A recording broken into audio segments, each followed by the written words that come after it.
अस्सलाम वालेकुम जी। आज हम स्टार्ट करेंगे एम्प्लॉय लाइफ साइकिल से। बेसिकली एम्प्लॉय लाइफ साइकिल होता क्या है, पहले मैं जरा उस स्लाइड पे आ जाती हूँ, फिर आप लोगों को एक्सप्लेन। तो एम्प्लॉय लाइफ साइकिल में बेसिकली वो हम उसमें देखते हैं कि जितने भी एम्प्लॉयज हैं कंपनी के, उसकी वैकेंसी यानी कि जब उसकी वैकेंट पोजीशन ओपन होती तब से लेके हमें तो एम्प्लॉय की सेपरेशन तक जो कंप्लीट जर्नी है एम्प्लॉय की, वो कहलाती है एम्प्लॉय लाइफ। इसमें अब हम पढ़ेंगे रिक्वेजिशन। इसका पार्ट पहले रिक्वेजिशन होता है। जैसे कि अगर फॉर एग्जांपल हमें एचआर में या हमें सप्लाई चेन में या हमें किसी हमारी कंपनी के किसी भी डिपार्टमेंट को किसी एम्प्लॉय की जरूरत है, तो अब डिपार्टमेंट सबसे पहले रिक्वेस्ट देगा एचआर को, through the email, through the call और through the form, whatever उनका जो भी मीडियम है कम्युनिकेशन का। एम्प्लॉय लाइफ साइकिल में एक दफा फिर रिपीट करूंगी। एम्प्लॉय लाइफ साइकिल में हमारे पास वो तमाम तर वैकेंट वो तमाम तर एम्प्लॉयज जो कि हमारी कंपनी का हिस्सा है, उनकी पूरी जर्नी आती है। लेट्स से एक वैकेंट पोजीशन से लेके अब जब अगर हमारे किसी डिपार्टमेंट को किसी पोजीशन की जरूरत है, किसी एम्प्लॉय की जरूरत है, तो वो जो है पहले रिक्वेस्ट आपके एचआर डिपार्टमेंट में देगा थ्रू एनी मीडियम। चाहे वो ईमेल से दे, चाहे वो जी आपके फोन कॉल से दे, चाहे वो आपकी, वो that is their own understanding, लेकिन वो पहले रिक्वेस्ट देगा एचआर डिपार्टमेंट को कि आप जनाब हमें ये पोजीशन है, लेट्स से एग्जीक्यूटिव है तो एग्जीक्यूटिव की मेरी पोजीशन है, और उसकी तमाम तर एलिजिबिलिटी, तमाम तर उसके जो है रिक्वायरमेंट्स, वो चीजें राइटिंग में या फिर वर्बली एचआर को फॉरवर्ड करेगा। ये तरीका होता है रिक्वेस्ट देने का। First step is requisition, another step is recruitment. जब रिक्वेस्ट चली जाएगी एचआर में तो एचआर जो है उसको रिक्रूट करना शुरू करेगा through all eligibility, all requirements. उसके बाद वो डिफरेंट जगह पे सोर्सिंग करना स्टार्ट करेगा। सोर्सिंग क्या होगी? जैसे लिंक्डइन हो गया, डिफरेंट वेबसाइट्स हो गई, डिफरेंट पोर्टल्स हो गए, डिफरेंट कंसल्टेंट्स हो गए, किसी भी थ्रू वो अपनी रसाई ऑडियंस को करेगा जहां से वो एम्प्लॉय को पिक कर सके, ठीक है, अपना कैंडिडेट चूज कर सके कहीं से भी। तो वो रिक्रूटमेंट स्टार्ट कर देगा। This is the process of recruitment. ठीक है, वो रिक्रूटमेंट जब स्टार्ट कर देगा तो वहां से जब हमारी रिक्रूटमेंट स्टार्ट हो जाएगी लिंक्डइन से या कहीं से भी, वो जो सीवीज आनी शुरू होंगी उसके पास, उसके बाद वो स्क्रीनिंग कर ले। एचआर का काम स्टार्ट हो गया। जब उसके पास रिक्वेस्ट आ गई, उसने स्क्रीनिंग शुरू कर दी रिक्रूटमेंट के बाद। तो रिक्रूटमेंट के बाद जो है वो उनके पास सीवीज आनी जब शुरू हो जाएंगी तो वो सीवीज का वो क्या करेंगे जी, उनको स्क्रीनिंग करेंगे, उनको कॉल करेंगे। ठीक है, फिर मरहला चला जाएगा सिलेक्शन के पॉइंट पे। जब इंटरव्यू होना शुरू हो जाएंगे तो इंटरव्यू, रिक्रूटमेंट के बाद इंटरव्यूज स्टार्ट हो जाएंगे, सिलेक्शन पे आ जाएगी बात कि जनाब सिलेक्शन हो रहा है। और सिलेक्ट करने के बाद जो भी आपका एचओडी है उसके कुछ शॉर्टलिस्ट करते हैं एचआर डिपार्टमेंट कुछ एम्प्लॉयज को, और उस पोस्ट के जितनी भी सिलेक्शन, जो भी शॉर्टलिस्टेड कैंडिडेट्स होते हैं, वो कैंडिडेट जो है वो जहां से रिक्वायरमेंट आई होती है उस डिपार्टमेंट में उसके एचओडी को फॉरवर्ड किया जाता है। और उसकी फॉरवर्डिंग होने के बाद फिर हायरिंग का सिलसिला, अगर वो उनमें से जो भी सिलेक्ट होता है एम्प्लॉय, उसकी हायरिंग का सिलसिला फिर शुरू होता है। फिर जो हायरिंग पे आपके पास आते हैं, तो तब जब आप एम्प्लॉय को हायर कर लेते हैं तो उस हायरिंग का प्रोसेस क्या होता है कि पहले आप उसको ऑफर लेटर भेजते हैं। ऑफर लेटर भेजने के बाद आप अपॉइंटमेंट लेटर की तरफ बढ़ते हैं। जब आपका ऑफर एक्सेप्ट हो जाती है, बाज औकात समटाइम्स ये होता है कि एम्प्लॉय कहता है कि जी मुझे 1 मंथ का नोटिस टाइम पीरियड सर्व कर। ठीक है, तो उस कंडीशन में क्या होता है कि उस एम्प्लॉय का जो, लेट्स से आपने या सादिया ने मुझे कहा कि मैंने रिजाइन कर दिया है जी, ठीक है, लेकिन मैं आपकी ऑफर भी एक्सेप्ट कर, इन द मीन टाइम अगर मैं एचआर डिपार्टमेंट हूं तो मैं क्या करूंगी कि मैं पहले सादिया से कहूंगी ठीक है आपने हमारी ऑफर एक्सेप्ट कर लिए, ओके वेरी गुड। अब नेक्स्ट स्टेप मैं क्या करूंगी, उनसे कहूंगी आप एक्सेप्टेड रेजिग्नेशन अपना शेयर करें। ठीक है, ये किसी का माइक ऑन हुआ हुआ है, प्लीज जरा सा उसको ऑफ कर दीजिए। तो उस कंडीशन में मैं सादिया से कहूंगी कि भाई आप मुझे अपना एक्सेप्टेड रेजिग्नेशन, जहां आप पहले काम कर रहे थे, जिनको आप छोड़ के हमारी तरफ मूव हो रहे हैं, आपने हमारी ऑफर एक्सेप्ट की है, तो हमें अपने तमाम तर डॉक्यूमेंट्स सबमिट करें। उसके अलावा अपना एक्सेप्टेड रेजिग्नेशन लाजमी। बहुत सारे एचआर एक्सेप्टेड रेजिग्नेशन पे काम नहीं भी करते। ठीक है, तो जब एक्सेप्टेड रेजिग्नेशन पे काम नहीं हो रहा होता तो क्या होता है, समटाइम्स एम्प्लॉय डिच कर जाता है। हम सोच रहे होते हैं कि कैंडिडेट ने ज्वाइन करना है इस डेट ऑफ ज्वाइनिंग को, जो भी उसने डेट ऑफ ज्वाइनिंग कोट की होती है, लेकिन वो हमें डिच कर जाता है। और वो डिच किस तरह करता है जी, कि वो कहता है कि हाँ जी मैंने आना है, लेकिन वो तो मैंने वहीं कंटिन्यू कर लिया, तो हमें नहीं पता चलता। जब आपका एक्सेप्टेड रेजिग्नेशन होगा so you will be authentic कि उनकी तरफ से रिजाइन एक्सेप्ट हो चुका है, and then you can tell to your management कि हमारे पास एक्सेप्टेड रेजिग्नेशन की कॉपी है उनके। And you can do, HR can do cross check as well कि आप अपनी लास्ट कंपनी से कर ले। तो मैं फिर एक्सेप्टेड रेजिग्नेशन लेके उनके तमाम डॉक्यूमेंट्स लेके उनका अपॉइंटमेंट लेटर शेयर करूंगी जिस दिन उनकी डेट ऑफ अपॉइंटमेंट होगी। और फिर इस तरीके से उनकी ऑनबोर्डिंग हो जाएगी। जब ऑनबोर्डिंग होती है तो ऑनबोर्डिंग में जब एम्प्लॉय आता है तो उस ऑनबोर्डिंग के वक्त आप ओरिएंटेशन देते हैं। वो ओरिएंटेशन होती है वो जिसमें आपकी तमाम कंपनी का जितनी रूल्स रेगुलेशंस, आपके एरिया, आपकी कंपनी, अगर आपकी फैक्ट्रीज हैं, आपके ब्रांचेस हैं, let's say if I talk about किसी जुबैदास है या जेलबरी है या इस टाइप की जैसे इंडस्ट्रीज हैं, तो उसमें उनकी डिफरेंट ब्रांचेस होती हैं, आउटलेट्स होते हैं, तो वो उस ओरिएंटेशन का पार्ट होते हैं। वो उसमें तमाम तर चीजों को बेसिकली इंट्रोडक्शन होता है उस ओरिएंटेशन में उस इंडस्ट्री का, ताकि उसके नए आने वाले एम्प्लॉय को इस बात का अच्छी तरीके से पता हो कि हमारी कंपनी करती क्या है, कंपनी क्या करती है, कंपनी किस तरीके से काम कर रही है, कंपनी एजुकेशन आपको एजुकेशनली सपोर्ट करती है, मेडिकली सपोर्ट करती है, या आपको जो भी पर्क्स बेनिफिट्स लंच व्हाटएवर जो भी इनकी पर्क्स हैं बेनिफिट्स हैं, उनके रूल्स हैं रेगुलेशंस हैं, वो तमाम पार्ट ओरिएंटेशन का होता है। ऑन बोर्डिंग के टाइम पे वो आपको बताते हैं एचआर वाले कि भाई ये चीजें हैं, आपने ये फॉलो करनी है, हम इस तरह काम कर रहे हैं। So employee will be like very well aware what company is doing, what company says, what company has some requirements, और वो फिर उसको फॉलो करता है। जब उसकी ऑनबोर्डिंग होने लगती है, ओरिएंटेशन हो जाती है, वो ज्वाइनिंग कर लेता है, तो उसका ज्वाइनिंग लेटर ले लिया जाता है। उसके अलावा उसकी फाइल बन जाती है। फाइलिंग के बाद हम उसकी तमाम तरह डेटा जो है, अगर हमारी कंपनी में सॉफ्टवेयर यूज हो रहा होगा तो वो सॉफ्टवेयर्स को भी जनाब अपडेट करते हैं, and it's also a part of onboarding. उसके बाद जब एम्प्लॉय काम करना शुरू कर देता है तो उस कंडीशन में फिर हमारे पास परफॉर्मेंस आनी शुरू हो जाती है। ठीक है, जब परफॉर्मेंस होती है तो उसमें पता चल जाता है कि एम्प्लॉय की ट्रेनिंग, अच्छा उस ऑनबोर्डिंग के दरमियान में हम ट्रेनिंग भी दे रहे होते हैं, बता दिया जाता है कि this is the basic information, आपने ये काम जॉब डिस्क्रिप्शन वगैरह दे दी जाती है एम्प्लॉय को।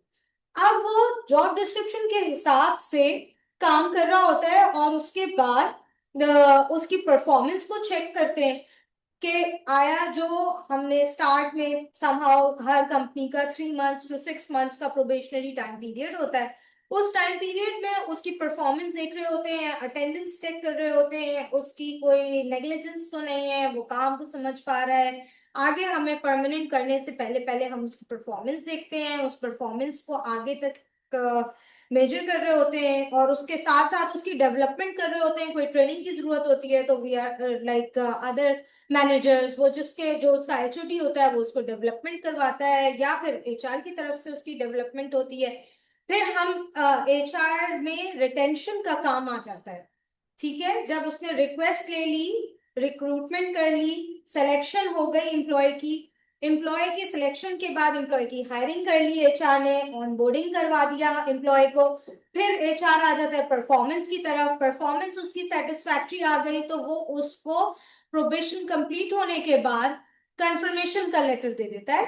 तो एम्प्लॉय रिलैक्स हो जाता है कि yes now I am satisfy, और मैं वो फिर अपनी ड्यूटीज करना शुरू हो जाता है। उसके साथ साथ फिर अगला स्टेप आता है डेवलपमेंट का। उसको किसी तरीके से अगर कोई डेवलपमेंट की किसी चीज की उसको ट्रेनिंग की नीड है तो वो डेवलपमेंट होती है, उसकी वर्कशॉप्स हैं, या फिर प्रमोशंस की अगर वो अच्छा परफॉर्म कर रहा है तो उसको प्रमोशन देते हैं, और अदरवाइज रिटेंशन की तरफ फिर जाने लगते हैं। अगला स्टेप आता है फिर रिटेंशन।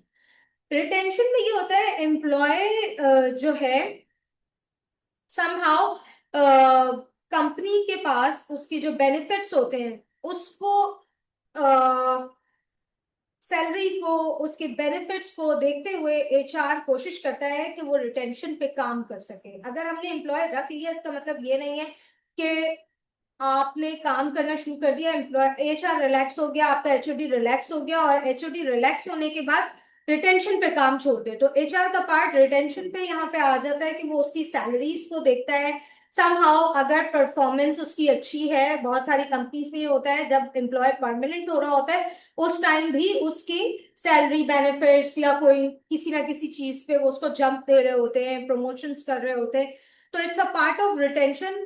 एचआर की कोशिश ये होती है कि जब आप एम्प्लॉय को हायर कर ले, उसकी डेवलपमेंट हो जाए, ट्रेनिंग हो जाए, मोटिवेशन हो जाए, तो वो उसकी रिटेंशन पे काम करना शुरू कर देता है। जब रिटेंशन उसका उसके एम्प्लॉय को ग्रोथ अपॉर्चुनिटीज नजर आने लगती हैं सो डेफिनेटली एम्प्लॉय भी अपना काम करना शुरू कर देता है। Last step employ life cycle में ये होता है जब एम्प्लॉय एग्जिट करता है। तो एग्जिट के टाइम पे तमाम सेपरेशन काउंट होती है जो हमने लास्ट लेक्चर में पढ़ी थी, लास्ट सेशन में पढ़ी थी, जिसमें सेपरेशन के एग्जिट के डिफरेंट तरीके हमने बताए थे, जिसमें टर्मिनेशन होता है, डिसमिसल होता है, रेजिग्नेशन होता है, रिटायरमेंट पॉलिसी होती है। So you know this was the complete employ life cycle, जिसमें एक बंदा हायर होने से एक एम्प्लॉय की पूरी लाइफ जर्नी होती है जो वैकेंसी से लेके उसके जाने तक का कंप्लीट साइकिल डिफाइन करती है। आई गेस कोई प्रॉब्लम नहीं होगी। जी आबिद, स्लाइड मेरी ये कंप्लीट हो गई तो अब मैं क्वेश्चंस लेना शुरू करूंगी, बताइए, जी। पूछिए क्या कहना है आप। जी, मेरा सवाल ये है क्या ये प्रोबेशनरी पीरियड एक्सटेंडेबल होता है कि 3 महीने से 6 महीने या 9 महीने तक या 10 महीने या साल तक इसको ले जा सकते हैं? Is it possible? जी नहीं, साल तक नहीं, देखिए 3 to 6 month is the standard time period. 6 months के अंदर आपको डिसीजंस लेने पड़ते हैं, अदरवाइज आप 6 मंथ्स के आगे डेफिनेटली एम्प्लॉय भी रिटेंशन की पोजीशन में नहीं आता, और एम्प्लॉयर भी उसको बिला वजह तो पे डेफिनेटली नहीं करेगा ना। तो वो 3 to 6 मंथ्स तक में जनरल प्रैक्टिस यही है कि हम उसी टाइम पीरियड में एनालिसिस कर लेते हैं और उस हिसाब से काम करते हैं। 6 मंथ से आगे का टेन्योर होता नहीं है अनलेस कि आप ज्वाइनिंग के टाइम पे कोई कॉन्ट्रैक्ट ना उससे साइन करा। Is it clear? जी अस्सलाम वालेकुम जी। जी मोस्टली जी मोस्टली तो ऐसा होता है मैम। ना कि जो फ्रेश कैंडिडेट्स हैं या फ्रेश जो एम्प्लॉय है उसका तो 6 मंथ्स का प्रोबेशन होता है, और जो एक्सपीरियंस या बाद में आते हैं ज्वाइन करते हैं उनका 3 मंथ्स होता है। वो इस तरह से प्रोबेशन वेरी करता है, और maximum 6 months more than sufficient होता है। उसमें पता लग जाता है कि एम्प्लॉय जो है वो रुक गया है, स्टेबल है, काम कर रहा है। एम्प्लॉयर का भी और कोऑर्डिनेशन और कम्युनिकेशन हो जाती है। बिल्कुल सही कह रहे हैं, ये कंपनी टू कंपनी वेरी करता है but standard time period this is 3 to 6 months. अस्सलाम वालेकुम जी मैम। अस्सलाम वालेकुम। वालेकुम सलाम। जी जी आप, जी मैम। जी मैम, बिल्कुल सर आसिम ने बिल्कुल सही कहा कि 3 to 6 मंथ्स जो है वो सफिशिएंट होते हैं। अच्छा मैम, हम बिल्कुल। जो कॉन्टीजेंसी पेड स्टाफ जो हम हायर करते हैं तो उसके लिए क्या मतलब रिक्वायरमेंट्स या जो भी चीजें हैं थोड़ा सॉरी, उसके ऊपर आपकी रोशनी आवाज डालिएगा। बीच से ब्रेक, कौन से वाले एम्प्लॉय हायर करते हैं? मैडम, कॉन्टीजेंसी पेड स्टाफ जो होते हैं, सीपीएस हम्म। सीपीएस स्टाफ होता है ना, ओके, उसके लिए क्या कॉन्ट्रैक्चुअल। उसके लिए क्या रूल्स होते हैं मैडम? सॉरी, आप वो थर्ड पार्टी कॉन्ट्रैक्ट बेसिस पे जो एम्प्लॉय Yes, है मैं जी उनकी जी बात explain कर रहे करना हैं? चाह रही हूँ. This is जी जी TPC. Okay. CPS Then CPS can you please daily see daily wages के daily जो स्टाफ होते हैं। wages? जी जी ठीक है, तो डेली वेजेस के लिए देखें, इसमें प्रोबेशनरी टाइम पीरियड नहीं होता. डेली वेजेस ज्यादातर लेबर में काउंट होती है. और हाँ बहुत सारे जितने भी लेबर्स आपकी जितनी इंडस्ट्रीज होती हैं, ये तमाम तर टीपीसी पे होते हैं, थर्ड पार्टी कॉन्ट्रैक्ट पे. वो डेली वेजेस जो आते हैं उनको एक दफा काम बता दिया जाता है, और उस पे जो ये जो एम्प्लॉय लाइफ साइकिल है वो एचआर पेरोल में चल रही होती है. ठीक है. और जो अदर आपकी जो डेली वेजेस एम्प्लॉय हैं, अगर वो थर्ड पार्टी कॉन्ट्रैक्चुअल है, तो वो जो थर्ड पार्टी जिसने हायर किया है वो उनकी पॉलिसी चलती है. उसमें हमारी जो कंपनी है उसकी पॉलिसी उस एम्प्लॉय पे इम्प्लीमेंट नहीं होती. और जो आपका डेली वेजेस एम्प्लॉय होता है उसमें दिस इज लाइक रिक्वेस्ट उसकी वैसे ही आती है, फॉलो होती है. उसके बाद रिक्रूटमेंट भी उसी तरीके से होती है, सिलेक्शन भी वैसी होती है, हायरिंग भी होती है, ऑनबोर्डिंग भी वही तरीका होता है, परफॉर्मेंस भी वही देखते हैं, तमाम लाइफ साइकिल वही होता है. लेकिन डिपेंड करता है, वो सिर्फ डेली वेजेस वाले होते हैं तो उनको डेली की पे मिलती है, अदर उनके अच्छा बेनिफिट्स. जी जी मैडम सॉरी. बेनिफिट्स पे बता जी जी बेनिफिट्स बता दें। और मैडम उनको क्या हम जो है वो परमानेंट कर सकते हैं उनको। ये तो डिपेंड करता है कंपनी पे. बिल्कुल कर सकते हैं, अगर वो आप चाहें तो वो उसको परमानेंट भी कर सकते हैं. और परमानेंट कर देंगे तो डिपेंड करता है, देखिए अगर वो टीपीसी पे थर्ड, अब मैं दोबारा रिपीट करूंगी, अगर वो हम्म, एम्प्लॉय थर्ड पार्टी कॉन्ट्रैक्ट पे है तो उसके बेनिफिट जो है वो थर्ड पार्टी वाला डिसाइड करेगा. और हम्म, नॉर्मली डेली वेजेस पे मैंने देखा नहीं है इतने ज्यादा कोई पर्क्स और बेनिफिट्स होते हैं, क्योंकि ये हमारी लेबर होती है. तो उसमें जो ईओबीआई या सेसी और ये तमाम तर बेसिक मिल रहा होता है, उनको लीव्स वगैरह जितनी भी चीजें हैं वो थर्ड पार्टी कंपनी कॉन्ट्रैक्ट पे डिपेंड करता है कि वो कंपनी उनको क्या बेनिफिट दे रही. ओके बेसिक बेसिक से स्टार्ट करेंगे मैडम। सॉरी. अस्सलाम वालेकुम। बेसिक पेमेंट बेसिक पेमेंट मतलब मैडम कैसी फॉर सैलरी? एग्जांपल जी सैलरी जो है मैडम उसकी बात कर रही हम्म. हूँ बिल्कुल. कि हम्म सैलरी तो उसकी जो सेलेक्टेड जो उसकी सैलरी तय हुई होती है वो तो वही सैलरी होती है. सैलरी में तो ओके कोई वो नहीं. ठीक ठीक थैंक यू मैम ठीक है. थैंक वेट कीजिएगा, एक ऑन साइड क्वेश्चन ले रही हूँ. आपके बाद उनका था, फिर उसके बाद मैं नेक्स्ट क्वेश्चन लेती हूँ. जी सर. अच्छा डिफाइन तो होता होगा ना थर्ड पार्टी की, कि आप जो हायरिंग करेंगे उसके लिए जो एलिजिबिलिटी क्राइटेरिया है उसके बिल्कुल लिए सर, वो रिक्वेस्ट. कंपनी के बेनिफिट्स सारे। नहीं नहीं नहीं नहीं नहीं. थर्ड पार्टी का जब कॉन्ट्रैक्ट होता है तो वो थर्ड पार्टी के पेरोल पे होता है. ठीक है. लेकिन हम एम्प्लॉय अगर जो हमें सर्च करना है, वो एम्प्लॉय की रिक्वेस्ट हम देंगे और उसमें तमाम एलिजिबिलिटी और रिक्वायरमेंट सिर्फ बताते हैं कि ये काम करना चाहिए और इसकी इतनी क्वालिफिकेशन होनी चाहिए, ये हमें रेलिवेंट एक्सपीरियंस चाहिए. This is what the HR responsibility. अब उसको पर्क्स और बेनिफिट्स क्या मिल रहे हैं, ये क्योंकि हम थर्ड पार्टी से ले रहे हैं, तो वो जिम्मेदारी उस एम्प्लॉय की थर्ड पार्टी की है, हमारी नहीं. तो अगर एम्प्लॉय थर्ड पार्टी के जो बेनिफिट्स वाली बात है ये जो कंपनी ने डिफाइन किया होगा थर्ड पार्टी कॉन्ट्रेक्चुअल को, वो अगर एम्प्लॉय तक नहीं पहुंच रही होती तो वो उस सूरत में एचआर टेक केयर करता है. अगर एचआर से कनेक्ट हो सकता बिल्कुल है। बिल्कुल बिल्कुल, वो हमें हमारे एचआर को कह सकता है, और हमारा HR can be a bridge to talk about them कि ये इश्यूज हमारा एम्प्लॉय फेस कर रहा है और आपने ये कॉन्ट्रैक्ट किया था, तो ये क्यों इश्यूज हो रहे हैं. तो उसमें हमारा एचआर बात कर सकता है, लेकिन स्टिल कॉन्ट्रैक्ट और पेरोल उसका दूसरी कंपनी से हुआ हुआ है, तो वो वाली कंपनी देखी Right. उसकी चीज. जी. आप कौन ओवेस ने हैंड रेस किया हुआ है, ताहर ने. अस्सलाम वालेकुम। जी वालेकुम सलाम जी उजैर. जी मैम, मेरा एक क्वेश्चन था। मैं बेसिकली लाहौर से बिलोंग करता हूँ। मैंने एक ऑर्गेनाइजेशन ज्वाइन की थी, ठीक है, उधर मैंने ऑफर एक्सेप्ट किया था बट मैंने उनको रिजेक्ट कर दिया था। इधर लाहौर में अक्सर कंपनीज की ये प्रैक्टिस है कि वो डायरेक्ट ऑफर लेटर ही आपको 6 मंथ प्रोबेशन का देते हैं। तो क्या according to labour law is this the fair practice के आप डायरेक्ट ही एक एम्प्लॉय को 6 मंथ्स का प्रोबेशन पीरियड डिक्लेयर कर दें? आई थिंक के लेबर लॉ तो ये कहता है कि 3 मंथ्स का होता है प्रोबेशन पीरियड, वो बाद में एक्सटेंड किया जा सकता है अगर सेटिस्फैक्ट्री परफॉर्मेंस ना हो तो। तो इस चीज पे जरा मुझे देखो, गाइडलाइन दे दें। आई एम सो सॉरी, मैं ये लॉ वाला जो सेगमेंट है हम इसको उसमें क्लियर कर, ठीक है। ये क्वेश्चन एम्प्लॉय लाइफ साइकिल से रेलेवेंट है, ये लॉ वाले सेशन में हम इसको क्लियर करेंगे, ताकि मैं इस स्लाइड के हवाले से सारे सवाल ले रही हूँ। अभी इसके हवाले से कोई क्वेश्चन है तो आप पूछ सकते हैं, क्योंकि जब लॉ का तो सेशन होगा उसमें आप एम्प्लॉय लॉज पढ़ेंगे, उसमें एक्ट्स भी डिस्कस करेंगे, तो इंशाल्लाह आपकी ये क्वेरी रिजॉल्व हो जाएगी। ठीक है मैम, थैंक यू।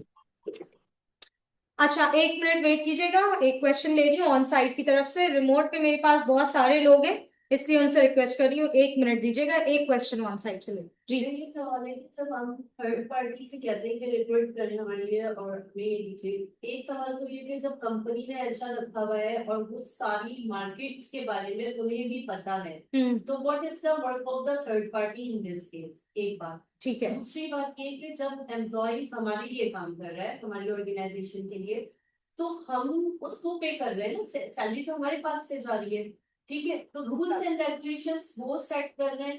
तो ये थोड़ी सी एम्बिग्यूटी, गेटिंग माय क्वेश्चन, कि ठीक है उन्होंने, एक तो ये चीज होती है कि थर्ड पार्टी में कि उन्होंने 50% अपना ले लिया, ये जो होते हैं ना जो जॉब्स लगवा के देते हैं, या तो एम्प्लॉय से ले रहे हैं, कंसल्टेंट से, बिल्कुल कंसल्टेंट, तो ये उन्होंने या तो एम्प्लॉय से ले लिया फर्स्ट सैलरी का एक, या फिर बहुत से लोग एम्प्लॉय से नहीं लेते, एम्प्लॉयर से लेते हैं, ठीक है, उन्होंने बता दिया हमने आपको एक कॉन्ट्रेक्चुअल बेस पे करवाया है आपका, अगर कंपनी चाहेगी तो एक ये अनदर क्वेश्चन इसी में ऐड ऑन हो रहा है, ठीक है, कि आप 1 साल बाद अगर वो रिन्यू करना चाहेंगे तो आपको करेंगे, अदरवाइज ये कॉन्ट्रेक्चुअल बेसिस ही है, जब अनटिल और अनलेस की कंपनी की कोई पॉलिसी चेंज नहीं हो जाती कि वो कॉन्ट्रैक्ट वालों को परमानेंट बेसिस पे कर रहे हैं।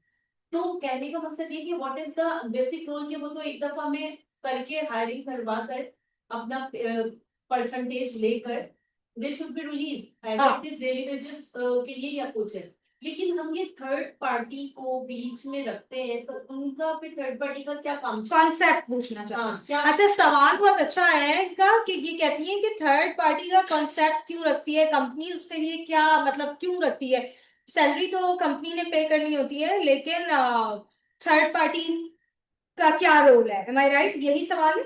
बिल्कुल। अच्छा, थर्ड पार्टी का देखिए रोल ये होता है, समहाउ कंपनी जो होती है वो लंबे टाइम तक किसी एम्प्लॉय की लाइबिलिटी बियर नहीं करना चाहती, कंडीशंस ऐसी होती है, मैं आपको एग्जांपल देती हूँ। फॉर एग्जांपल हमारी इंडस्ट्री है, हम बनाते हैं प्लास्टिक ट्यूब्स, लेट्स से, ठीक है, अब हमारे पास जो ट्यूब्स बन रही हैं उसमें हमें नहीं पता हमारे पास कितने ऑर्डर्स हैं, ठीक है, अब वो ऑर्डर समहाउ 8 करोड़ ट्यूबों का भी हो सकता है, कभी होगा कि नहीं भी आएगा, ठीक है, अब उस पे कंपनी लायबिलिटी नहीं रखना चाहती कि मैं लेबर हायर कर लूं, जब कंपनी के पेरोल में आ गया हो तो वो तो फिर परमानेंट हो गया, और company is liable to pay them and bear all the benefits and perks. तो उस कंडीशन में जब कंपनी के पास वो बजट या वो कॉर्नर नहीं बचता, तो वो जाती है थर्ड पार्टी की। फॉर एग्जाम्पल ज्यादातर हमारे जो लेबर्स होते हैं वो जाते हैं थर्ड पार्टी, तो वो जी थर्ड पार्टी में जाते हैं और वो कहते हैं कि हम इस लेबर, और लेबर का प्रॉब्लम ये होता है, कभी सैलरी डिले होती है, कभी सैलरी टाइम पे होती है, बहुत सारी कंपनीज में डिले हो जाती है, बहुत सारी कंपनीज पे टाइम पे मिलती है, तो उस कंडीशन में थर्ड पार्टी हमारा रोल प्ले करती है। आजकल जैसे HRIS वाले हैं, HRSG वाले हैं, ये बहुत अच्छे काम कर रहे हैं, और ये बता दे, मतलब ये इस कंडीशन में कंपनीज को सपोर्ट भी करती है, ये क्रेडिट पे पेरोल भी देते हैं, ठीक है, तो मैंने बहुत सारे कंपनीज के साथ काम किया है, वहां पे ये होता है कि हम जब थर्ड पार्टी को हायर करते हैं तो उनका रोल, हमारा रोल काफी हद तक हम रिलैक्स हो जाते हैं, हमें पेमेंट की टेंशन नहीं होती, हमारी सैलरी से पहले वहां से सैलरी चली जाती है, हम तो क्रेडिट पे पे करते हैं, ठीक हो गया। दूसरा फायदा थर्ड पार्टी का ये होता है हमें, कि हमारी लेबर हमसे बात नहीं करेगी, वो लेबर का मसला वो लेबर ही नहीं था, उसमें टैक्टिक जो आ जाती है, लेट्स से एक अलग तरफ बात चली जाएगी, लेकिन एग्जांपल दे रही हूँ, लोग टैक्टिक्स खेलते हैं, एक साथ यूनियन बना लेते हैं, ये तमाम तर चीजों से बचने के लिए थर्ड पार्टी को कॉन्ट्रैक्ट दिया जाता है कि आप हमारे एम्प्लॉय, आप हमें शेयर करें, ताकि वो जितने इश्यूज होंगे वो थर्ड पार्टी देखेगी, फिर कंपनी का HR या कंपनी डिस्टर्ब, तो इट्स मीन कि उनको पे करना पड़ता होगा कंपनी को, थर्ड पार्टी को। बिल्कुल बिल्कुल, थर्ड पार्टी अपना सैलरी बिल्कुल पर अपनी वर्कर के हिसाब से बिल्कुल देते हैं। बिल्कुल पर वर्कर दे चार्ज अच्छा, दे चार्ज टू कम। अगर हम इसको सिंप्लीफाई करें तो ऐसा कर सकते हैं कि if you are buying some software to run our HRM जी सिस्टम, जी so they are maybe के अब नंबर ऑफ एम्प्लॉय के हिसाब से वो लोग चार्ज करते हैं मंथली। बिल्कुल ऐसा होता है कि बिल्कुल। हम पर पर्सन पर, तो इसी देखो ये इसको डिपेंड करता correlate है, सॉफ्टवेयर वालों की भी अपनी अपनी डिफरेंट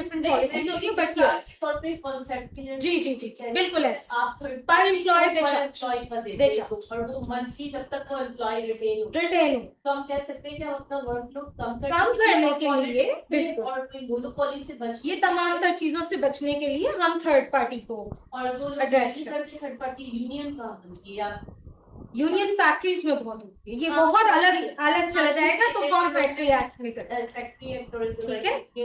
ये बहुत कंसर्न है कि टू यूनियन बनती है हाँ ये एक अलग टॉपिक है, उस पर हम बात करें। और नहीं बननी चाहिए या नहीं, ये भी सवाल है। ये एक क्वेश्चन है। अच्छा जी, आपका सवाल Yes.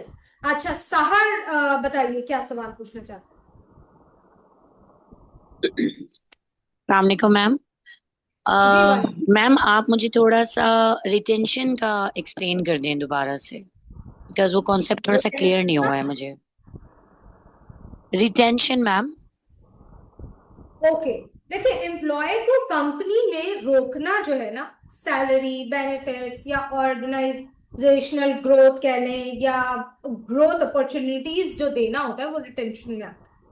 ठीक है, आप एम्प्लॉय लेग से जा रहे हैं, किसी कंपनी से सैलरीज को ज्यादा मिलने लग गई, ठीक है, तो उसने कहा कि जी आप हैं लेट्स से सहारा, आपको अपॉर्चुनिटी आ रही कहीं और से, एक कंपनी आपको लाख रुपए पे कर रही है, आप कहती है जी मुझे 1.25 लाख रुपए 1.5 लाख रुपए की ऑफर हो, ठीक है, तो अब उस 1.5 लाख की ऑफर पे डेफिनेटली आप तो नहीं रुकेंगी ना, आपको कोई चीज चाहिए कि जिसके बेसिस पे आपको बेनिफिट चाहिए या आपको सैलरी ग्रोथ चाहिए या आपको ग्रोथ अपॉर्चुनिटी चाहिए या डेजिग्नेशन वाइज आपको कुछ करियर डेवलपमेंट चाहिए, कोई ऐसी चीज चाहिए कि जिसमें आप रिटेंशन पे जा सकें, लाइक आप स्टे कर सकें कंपनी में, तो आप कंपनी को ठीक दे है। सकें, और अगर कंपनी का आप एसेट हो तो उस कंडीशन में फिर कंपनी जो आपको एचआर जो है आपको वो सारा कुछ सैलरी में या फिर आपसे बात करके अगर आपको वो रिटेन करता है, that is all the process of retention. Clear? Thank you. Yes ma'am, clear. Thank you so much. Welcome. Excuse me, ma'am. Retention के ऊपर एक क्यूरी है मेरी। सॉरी, रिटेंशन के ऊपर एक क्यूरी है मेरी। अच्छा, रिटेंशन के ऊपर ये कोई हमारी कोई स्टैंडर्ड्स भी है कि हम इसको वैसे ही नेगोशिएट करते हैं? सर ऐसा ऐसा कोई स्पेसिफिकली स्टैंडर्ड्स तो नहीं है, but this is the common practices जिसमें हम देखिए एम्प्लॉय रिटेंशन पे बात अगर होती है तो उसमें यही आती है कि आप उसको ग्रोथ अपॉर्चुनिटी दे सकते हैं। एक एम्प्लॉय, बहुत सिंपल सा वर्ड है, किसी भी लोगों को रोकने के लिए आपके पास कोई बंदा काम कर रहा है, लेट्स से आपका चाहे वो चौकीदार ही क्यों ना हो, आप उसको रोकने के लिए आप उसको कुछ मराठ ही पे करेंगे ना, बगैर पैसे के तो मेरा ख्याल है आजकल कोई नहीं रुकता।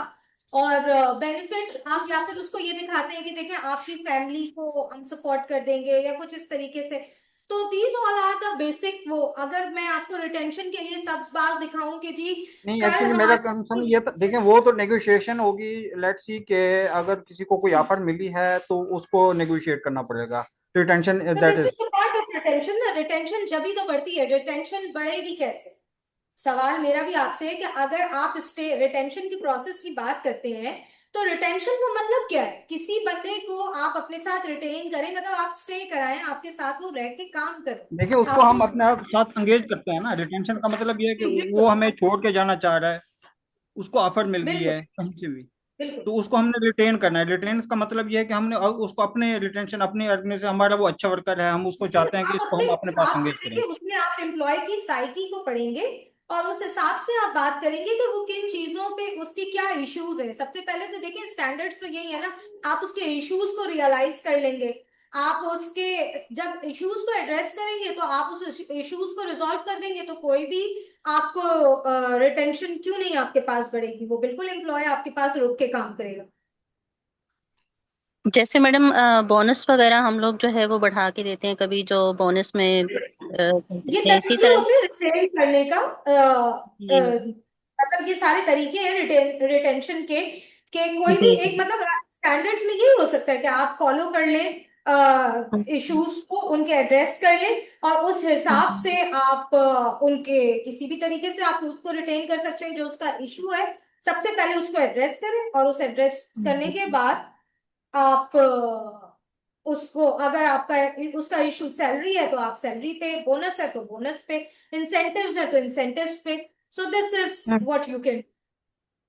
Okay okay madam. अच्छा मैडम, हम प्राइवेट सेक्टर्स की तो मैडम समझ में आती है कि चलें उसको जो है वो थर्ड पार्टी जो है वो देख रही होती है, जो डेली वेजेस एम्प्लॉयज होते हैं। अच्छा, गवर्नमेंट में जो यूपीएस जो रखते हैं, जो कॉन्टिजेंसी पेड स्टाफ होता है डेली वेजेस वाला, तो उसके लिए भी थर्ड पार्टी डिपार्टमेंट ही होती है या कोई और जो है वो थर्ड पार्टी उसको हायर करती है? देखिए ये कंपनी पे डिपेंड करता है। थर्ड पार्टी का मैंने बहुत अच्छी तरीके से क्लियर इनको कॉन्सेप्ट को क्लियर किया है।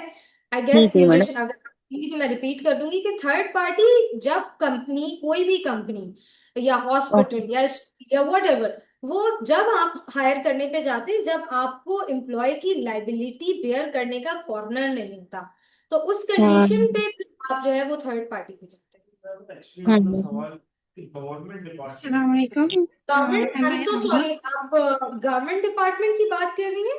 जी जी जी जी मैम, मैं गवर्नमेंट की बात कर रही हूँ कि उसमें क्या नहीं गवर्नमेंट में, रूल्स होते हैं? नहीं गवर्नमेंट में ज्यादातर तो वो उनके अपने ही एम्प्लॉयज होते हैं, लेकिन somehow yes they guys are also hiring on third party hmm contract के। वो भी कॉन्ट्रैक्चुअल्स होते हैं, जैसे केएमसी वगैरह के जो लोग होते हैं, वो काफी सारे, वाटर बोर्ड में भी कई सारे ऐसे लोग होते हैं जो हम्म। कॉन्ट्रैक्ट काम कर रहे होते जी जी मैडम, जैसे मैम विमेन डेवलपमेंट डिपार्टमेंट है, उसमें भी जो है वो कॉन्टीजेंसी पेड स्टाफ काम कर रहा है। तो मैं इस हवाले से हैं। पूछना चाह रही थी आपसे कि वो भी क्या डिपार्टमेंट ही हायर करता है, थर्ड पार्टी वही होती है? डिपेंड करता है। देखिए ये तमाम अंडरस्टैंडिंग उनकी होती है कि उनके पास क्या कॉर्नर है, लेकिन अगर गवर्नमेंट चाहे तो यस थर्ड पार्टी पे दे कैन हायर। और बहुत सारे एनजीओज भी ऐसे हैं जो कि थर्ड पार्टी के थ्रू काम करवा रहे हैं, और समहाउ कभी गवर्नमेंट शो भी कर देती है कि हम काम करवा रहे हैं, हम्म। थर्ड पार्टी के एम्प्लॉय से समहाउ शो नहीं भी करती। ये उनकी अपनी complete understanding. Okay ma'am, thank you so much ma'am, clear हो गया मैम। Thank you. वेलकम। आगे चलिए जी, नेक्स्ट स्लाइड पे सना और आई गेस सहर, आप प्लीज अपना हैंड डाउन कर दे, रेज हुआ है। सना, युसरा, आप लोगों के क्लियर है? आगे बढ़े। Thank you. क्लियर तो अल्हम्दुलिल्लाह सब कुछ है और आप बहुत अच्छे तरीके से इसको आगे लेके चल रही हैं, बढ़ा रही हैं। I just want to add one thing very quickly जी। कि हम हम्म। लोग अक्सर जो है ना यहाँ पे सवाल कर रहे हैं ऐसी इंडस्ट्रीज के या गवर्नमेंट पब्लिक सेक्टर के या प्राइवेट सेक्टर के। ऐसा बिल्कुल मुमकिन है कि जो इंस्ट्रक्टर है वो बेचारा हर इंडस्ट्री से तो नहीं आया होकर। तो वाकिफ आई होता, लाइक, बिल्कुल। जी, I really request all the participants here कि आप लोग अपनी इंडस्ट्री की रिसर्च एटलीस्ट खुद करके आएं और हम सब लोगों को, बाकियों को भी उसके बारे में इन्फॉर्म करें, रादर देन के उस इस प्लेटफॉर्म पे उसके बारे में क्वेश्चन करें। क्योंकि इस तरह एम्बिग्विटी बढ़ती है अगर इंस्ट्रक्टर या कोई और कुछ और बोलते और आपके उस तरह सेक्टर में कुछ हो ही ना रहा हो, तो आप उस पर इवेल्युएट करने लग जाएंगे दूसरे बंदे की नॉलेज को और उसकी कॉम्पिटेंसी को। प्लीज, जिस तरह फॉर एग्जांपल मैं एक बैंकिंग इंडस्ट्री से हूँ या एडवर्टाइजिंग इंडस्ट्री से हूँ, I completely clearly know how they work, right now. अब मैं बैंकिंग के बारे में आपसे सवाल करने लग जाऊंगी तो बिल्कुल मुमकिन है कि कहीं पे जाके आपकी जो लिमिट है वो पूरी हो जाएगी उसकी नॉलेज के हवाले से। नंबर वन तो ये बात हो गई। आप लोग सब प्लीज जिस जिस इंडस्ट्री से हैं, जिस जिस कंपनी से हैं, उसकी कंप्लीट नॉलेज खुद लेकर आइए एचआर की, ताकि इस प्लेटफॉर्म पे आप हम सबको सिखाएं। नंबर टू, चलिए नंबर टू अभी रहने देते हैं, काफी लंबी बात हो जाएगी। But overall I am very you know completely satisfied with whatever is going, but थोड़े से relevant questions please पूछें, क्योंकि I completely understand कि सबका time कम है and we quickly want to cover the course. Yes. जी, I Thank am you. Sorry मेरे वो हैंड रेज की ऑप्शन नहीं है, लेकिन आई सपोर्ट मैम युसरा कि ये बात ठीक है, लेकिन समहाउ अब यहाँ पे ऐसे लोग भी हैं जो कि बिल्कुल इस फील्ड में नए हैं या उनकी ऑर्गेनाइजेशन में अभी उनके पास अंडरस्टैंडिंग नहीं है, तो उनका राइट है कि वो इस प्लेटफॉर्म पे पूछ लें, इसमें कोई कबाहत नहीं है। और अगर फॉर एग्जांपल अगर किसी को उस बारे में नॉलेज नहीं है तो आपस की डिस्कशन में बहुत चीज़ें क्लियर हो जाती हैं, और अगर उसमें एम्बिग्यूटी हो तो go back to your organisation और वहाँ पे डिस्कस करके तो वो क्लैरिटी हो जाती है। सो We are इसमें here ये ओपन all. प्लेटफॉर्म होना चाहिए। इसमें अगर ऐसी रिस्ट्रिक्शन हो जाए कि जी आप कोई सवाल नहीं कर सकते, तो आई बिलीव कि वो देखिए वो justified नहीं आपको सवाल करने से नहीं, आई एम सो सॉरी, मैं आपकी बात को इधर से कट ऑफ कर रही हूँ क्योंकि मुझे टाइम के हिसाब से आगे जाना है और ये डिस्कशन तो चलती रहेगी। तो वो मना नहीं कर रही, वो कह रही है रिसर्च अपनी अपनी जो नहीं, डेफिनेटली जो किसी इंडस्ट्री से नहीं है तो of course we are here to facilitate them, and मुझसे जितना हो सकेगा मैं डेफिनेटली अपने एक्सपीरियंस के साथ आपके क्वेरीज को रिजॉल्व जरूर करूंगी, और कोशिश मेरी होगी कि अगर उस इंडस्ट्री से मैं वाकिफ नहीं भी होंगी तो इंशाल्लाह नेक्स्ट सेशन में मैं आपको वो आपका जवाब जरूर दूं। ठीक है, मैं इसको सम अप कर रही हूँ कि आप क्वेश्चंस बिल्कुल कर सकते हैं और जरूरी नहीं है कि सबको सब चीज आए, बिल्कुल। क्योंकि ये ओपन फोरम है, आप किसी को नहीं आता तो बता दें, नेक्स्ट सेशन में बता दें। बिल्कुल बिल्कुल, ऐसा कोई मसला नहीं है, we are here to facilitate, कोई ऐसी बात नहीं है, आप ओपन क्वेश्चन करें लेकिन थोड़ा सा रेलेवेंट कर लेंगे तो हम सबका टाइम भी बच जाएगा और जो दूसरी इंडस्ट्री वाले हैं वो भी आपसे कैचअप कर लेंगे। चले जी नेक्स्ट पे आते, HR स्ट्रक्चर मॉडल्स। ठीक है, अच्छा कंवल ने हैंड रेज किया हुआ है, सना ने किया हुआ है, तो प्लीज आपके क्वेश्चंस में बाद में लेती हूँ, स्लाइड कंप्लीट होगी तो फिर मैं लोगों से क्वेश्चंस लेना शुरू करूंगी। ठीक है, HR structure models. HR structures देखिए, जो मॉडल्स हैं HR के वो तीन तरह के, एक है सेंट्रलाइज मॉडल, दूसरा है डिसेंट्रलाइज और तीसरा है शेयर। ठीक है, सेंट्रलाइज जो मॉडल है उसमें क्या होता है, बड़ी सिंपल सी एग्जांपल दूंगी।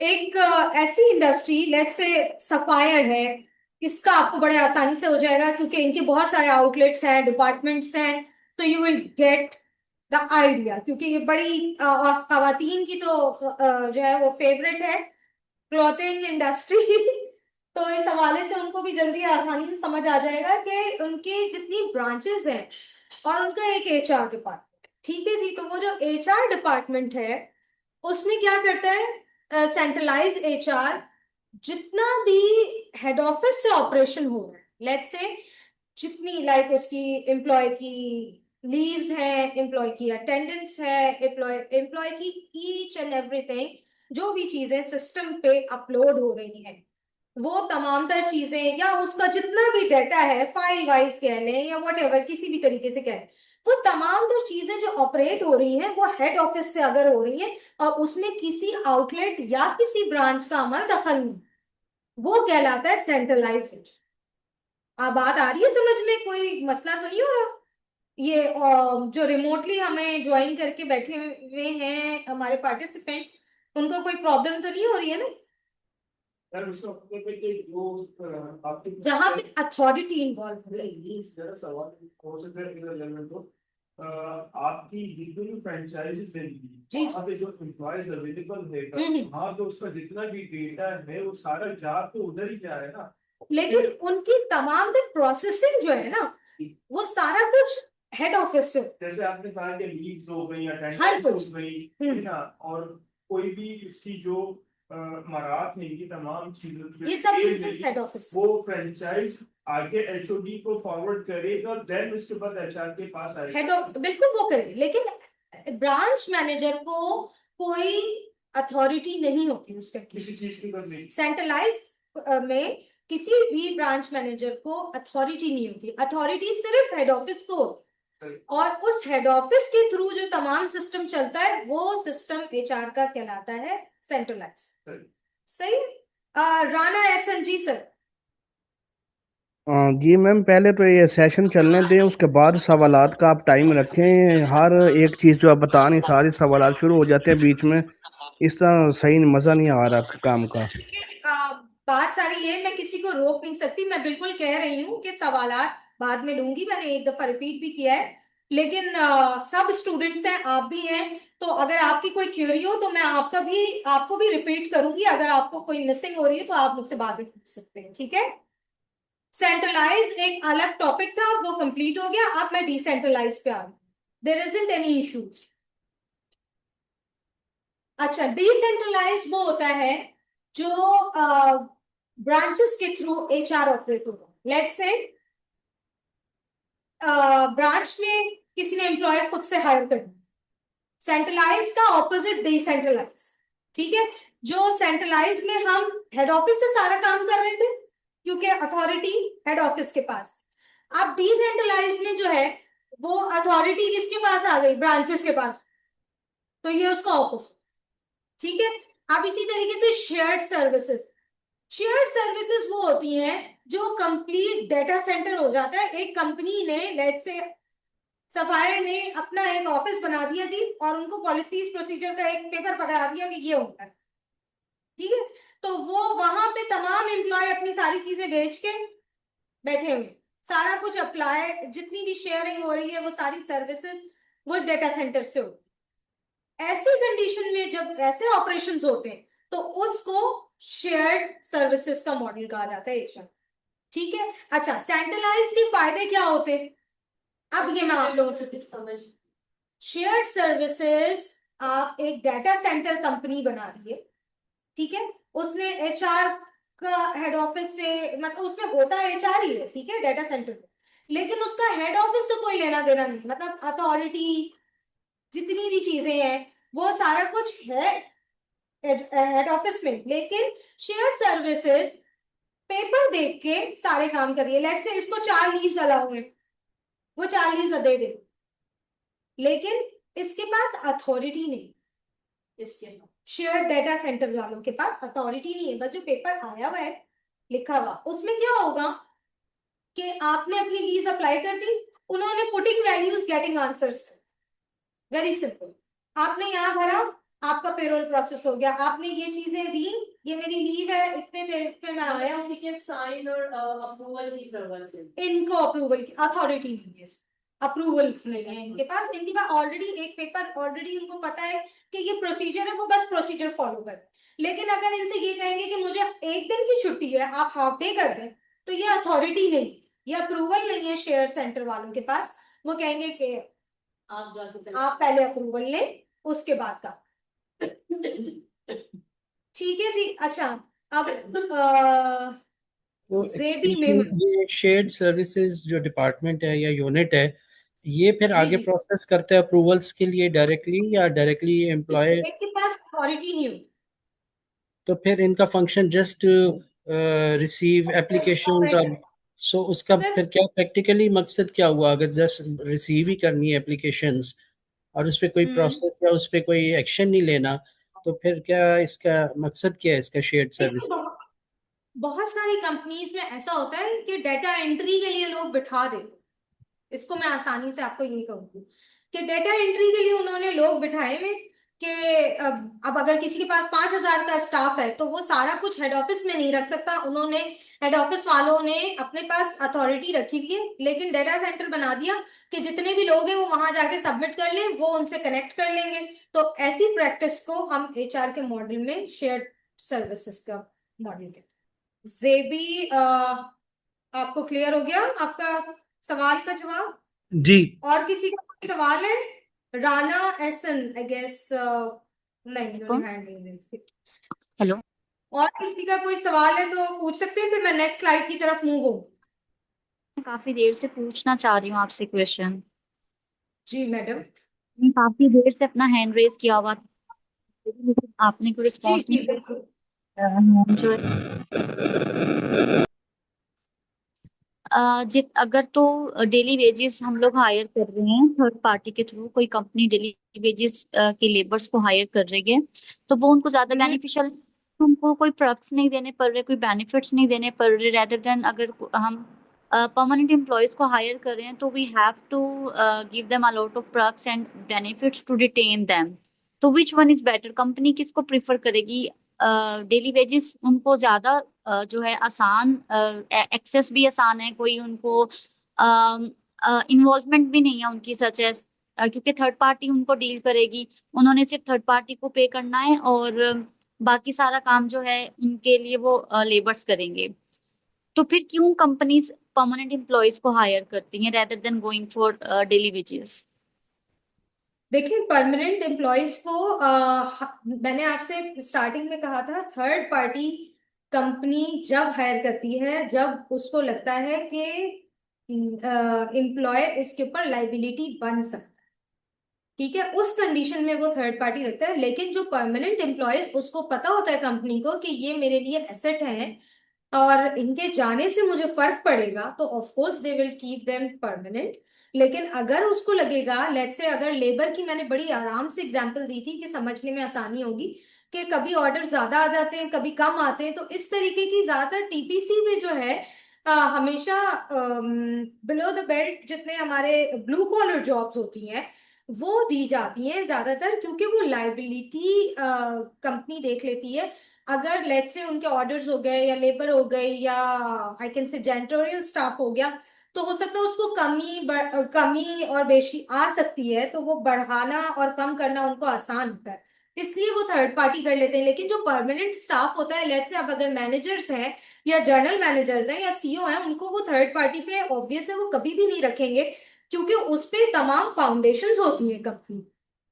तो जिस वजह से परमानेंट जो है जिसपे फाउंडेशंस कंपनी की बेस कर रही होती है, इस कंडीशन में कंपनी के पास दूसरा कोई रास्ता नहीं होता और वो थर्ड पार्टी को नहीं दे सकती, इसलिए वो परमानेंट हायर करती। Is it clear? ओके, कमल सवाल करना चाहती हैं जी। कमल, अस्सलाम वालेकुम। जी वालेकुम अस्सलाम। जी कमल, बताइए क्या पूछना चाहती हैं? मेरा सवाल जो है वो रिटेंशन के हवाले से, सॉरी वो स्लाइड थोड़ी ऊपर चली गई, मैंने काफी देर से हैंड रेज किया हुआ था, खैर कोई कोई बात मसला नहीं नहीं। कीजिए, बिल्कुल मैं देख रही थी, मैं आगे मूव हुई हूँ, तो बिल्कुल पूछिए, कोई मसला। Actually this is a personal experience about retention के। अब मतलब मुझे सीखना है इस बारे में कि अब नेक्स्ट टाइम मैं क्या करूँ। मुझे जैसे मैं बैंकिंग इंडस्ट्री से हूँ, ऑपरेशंस डिपार्टमेंट से हूँ, मुझे मतलब अपर मैनेजमेंट ने रोक लिया, तो मुझे जैसे अब टर्म पता चली है कि दिस इज कॉल्ड रिटेंशन, सही। और मुझसे ये कहा गया कि मतलब आपका अब नेक्स्ट अप्रेजल में आपका सैलरी और ग्रेड जो है वो हम अपग्रेड कर देंगे। पर जब अप्रेजल आया तो ऐसा नहीं हुआ, तो अब मतलब मुझे इसमें क्या मतलब सीखना चाहिए मजीद आगे के लिए कि मेरे साथ ऐसे दोबारा ना हो, ये इसका प्रोसेस क्या होता है रिटेंशन का भी, अगर कोई मुझे ऐसे रोक रहा है तो मैं उनसे क्या चीज डॉक्यूमेंट कर लूं या क्या लूं, मतलब आप बिल्कुल, मेरा आप उनसे शायद सवाल समझ गई डॉक्यूमेंटेड, होंगी। बिल्कुल आई गॉट योर पॉइंट। आप इस कंडीशन में उनसे सिंपल कहें कि आप मुझे डॉक्यूमेंटेड करेंगे तो ही I can retain you, otherwise मैं आपके साथ काम नहीं कर सकती। क्योंकि अगर आपके पास अच्छी अपॉर्चुनिटी है और आप आपको वो डिच कर चुके हैं एक दफा, तो ऑफ कोर्स आप उनको कहें कि मेरे साथ एक ऑलरेडी केस हो चुका है और इस कंडीशन में आप प्लीज मुझे जो है वो रिटर्न में बताएं कि अगली दफा आपकी तरफ से जब भी कुछ हो तो आप डॉक्यूमेंटेड कराएं। कहीं पे भी ज्वाइनिंग से पहले जो भी चीजें हैं, ये तो बहुत सिंपल सी बात है, वो भी आपको डॉक्यूमेंटेड करानी चाहिए। और अगर कोई रिटेंशन पे बात कर रहा है तो उसका लेटर आप जरूर लें, ताकि आपकी, या ईमेल लें जिसमें आपके पास उसका एटलीस्ट जो है वो प्रूफ हो कि this is what you have agreed on that point, ठीक है? अच्छा, मैंने जैसे इस बारे में एहतजाज किया था, ठीक है, तो मैंने उनसे ये भी, उन्होंने बोला कि आपने कुछ लिखवाया क्यों नहीं, तो मैंने कहा अब लिख कर दें, तो कहने लगे हमारी पॉलिसी में नहीं है। जी बिल्कुल, ऐसा ये क्यों? पहले नहीं, तो इसमें मैं से एक अगर ये भी ऐड करूं कि एक अगर मिनट, हाँ तो लगता है इन्हीं की सवाल कि भाई आपको कहीं हुआ, आपने एक्सपीरियंस ले हम्म, लिया, मुझे पूछा भी आपको, तो नेक्स्ट टाइम अगर ऐसा है कि अच्छी अपॉर्चुनिटी मिलती है और ये लगता है उसको कंपेयर करेंगे, अगर वो इस करंट पोजीशन पे है तो उनको वो अपॉर्चुनिटी कितने अरसे बाद मिलेगी, या समझेंगे सैलरी का है कि उनको उससे अगर 30% ज्यादा का सैलरी मिली और दे आर सेइंग कि हम आपकी 15% बढ़ा देंगे, तो कंपैरिजन तो फिर इंसान खुद ही कर रहा होता है ना, एग्जैक्टली। राउट देख रहा होता है कि हमारा कम्यूट पे कितना डिस्टेंस से कमी आ रही है। दूसरी बात के और सैलरी के अलावा मेडिकल है, क्या क्या है क्या नहीं है, तो खुद कंप्लीट कर ले इंसान, तो ये तो हमारे ऊपर है उन्हें एक्सेप्ट कर ले क्या रिजेक्ट। हाँ, लेकिन उन्होंने उनसे बातें कर ली है ना, और लेकिन वो कुछ नहीं वर्बल कोई चीज नहीं होती, हमेशा रिटन में चीजें होगी। ठीक है जी। चले जी, Zebi, thank you so much. Welcome Kamal, welcome जी। जेबी, अस्सलाम वालेकुम मिस। जी वालेकुम अस्सलाम। जी मेरा ये क्वेश्चन है, ये एचआर स्ट्रक्चर मॉडल पे आपने ये 3 स्टेप्स में centralise, HR, decentralise and share. Centralise का मतलब यही हुआ कि हमारे पास एक ही ऑफिस है जिसमें तमाम चीजें, जो चाहे सैलरी हो या कोई पर्सन बेनिफिट है, वो एक ही ऑफिस देखेगा, ऐसा ही है कि किसी एक हेड पे ये काम। ऑफिस के थ्रू जो है वो तमाम तर चीजें ऑपरेट हो रही हैं इसमें। अच्छा, authority head but office. And next is decentralise. आपने कहा कि ब्रांचेस हो जाती हैं, बट शेयर्ड सर्विस भी क्या थर्ड पार्टी में काउंट होते हैं? नहीं नहीं नहीं, थर्ड पार्टी से इसका कोई लेना देना नहीं है, ये कंप्लीट सेक्टर अलग है। ये शेयर्ड सर्विस होता है जो कि कंपनी ही अपना अलग बना देती, डाटा एंट्री होती रहती है उसमें, लेकिन उनके पास अथॉरिटी नहीं होती कि वो कोई चीज अप्रूव कर सकें या रिजेक्ट कर सकें। जो बेसिक चीज प्रोसीजर है वो बस पुटिंग वैल्यू। तो ये शेयर्ड सर्विसेज क्या कॉल सेंटर के एग्जांपल में इंक्लूड हो सकते हैं? No, no, there isn't anything regarding call center. This is the complete data center. वो data center जहाँ पे सिर्फ data entry हो रही होती है। Let's say आपने लीव अप्लाई करी है, ठीक है, और उसमें आप कहते हैं कि 2 लीव मुझे आपको महीने की लीव अलाउ है, लेकिन आप उसको कहते हैं कि 2 महीने की लीव मुझे दे दो। तो आप 1 महीने की, 2 महीने की, अगर ले रहे 2 महीने या 1 महीने की लीव आपको एडवांस अप्रूवल चाहिए, तो शेयर्ड सर्विसेज में जो डाटा सेंटर वाले होते हैं उनके पास अथॉरिटी ही नहीं होती कि वो अप्रूव कर सके। Okay okay. ठीक है, तो ये इसका कॉल सेंटर से कोई लेना देना नहीं है, ये कंपनी ही का एक प्रोसेस है। जब वो डाटा सेंटर के थ्रू वो प्रोसेस करती है तो वो मॉडल शेयर्ड सर्विसेज में लैंड हो जाता है। ठीक है, अच्छा, अब कमल आपका सवाल मैं ले चुकी हूँ। अब ये मैं जरा राना साहब से ले लूं सवाल, क्या कहना चाहते हैं जी? मैम, ये जो मैडम बात कर रही थी कि कंपनी ने मुझसे वादा किया था कि आपको प्रमोशन वगैरह देंगे, ऐसा कुछ कोई कंपनी नहीं आपको इस तरह लिख के देती। दूसरे नंबर पे अगर आपको मौका मिल रहा है तो आप स्विच करें, ठीक है। अगर तीसरे नंबर पे अगर वो रुकेंगे तो उसकी ना वो वैल्यू रहेगी, अगर वो I'm दोबारा sorry.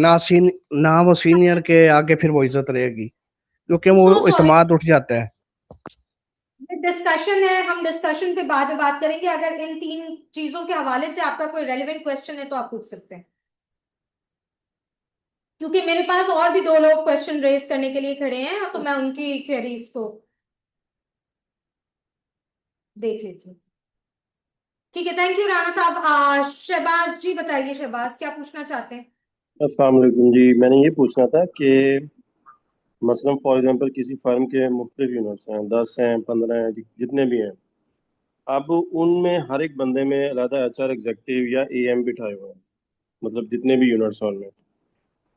अब वहाँ की लीव्स वो सारी अप्लाई खुद कर रहे हैं, बंदे जो हायर हैं वो भी खुद ही करते हैं, ओवर टाइम है, मतलब सैलरी जो डिसाइड कर रहे हैं वो खुद ही कर रहे हैं।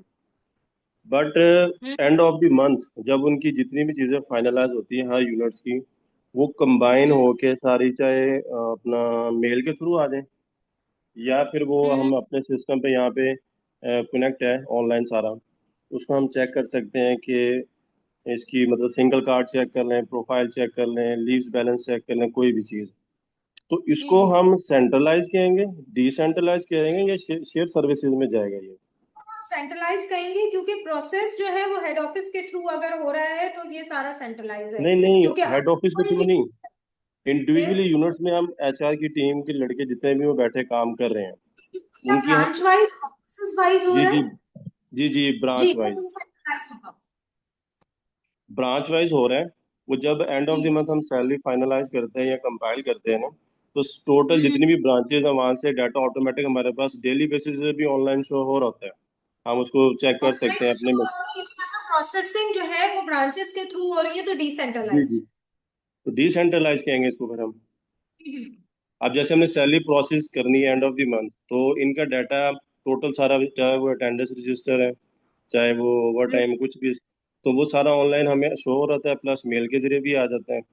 तो ये भी जी ऑटोमेटिक हम इसे कहेंगे जी ये डिसेंट्रलाइज है। जी बिल्कुल, क्योंकि आप देखिए आपके डिफरेंट, मैं आपको ऐसी एग्जांपल दे देती हूँ। Let's say I have worked with सुबेदास, ठीक है, मेरे पास 32 ब्रांचेस थी उनकी।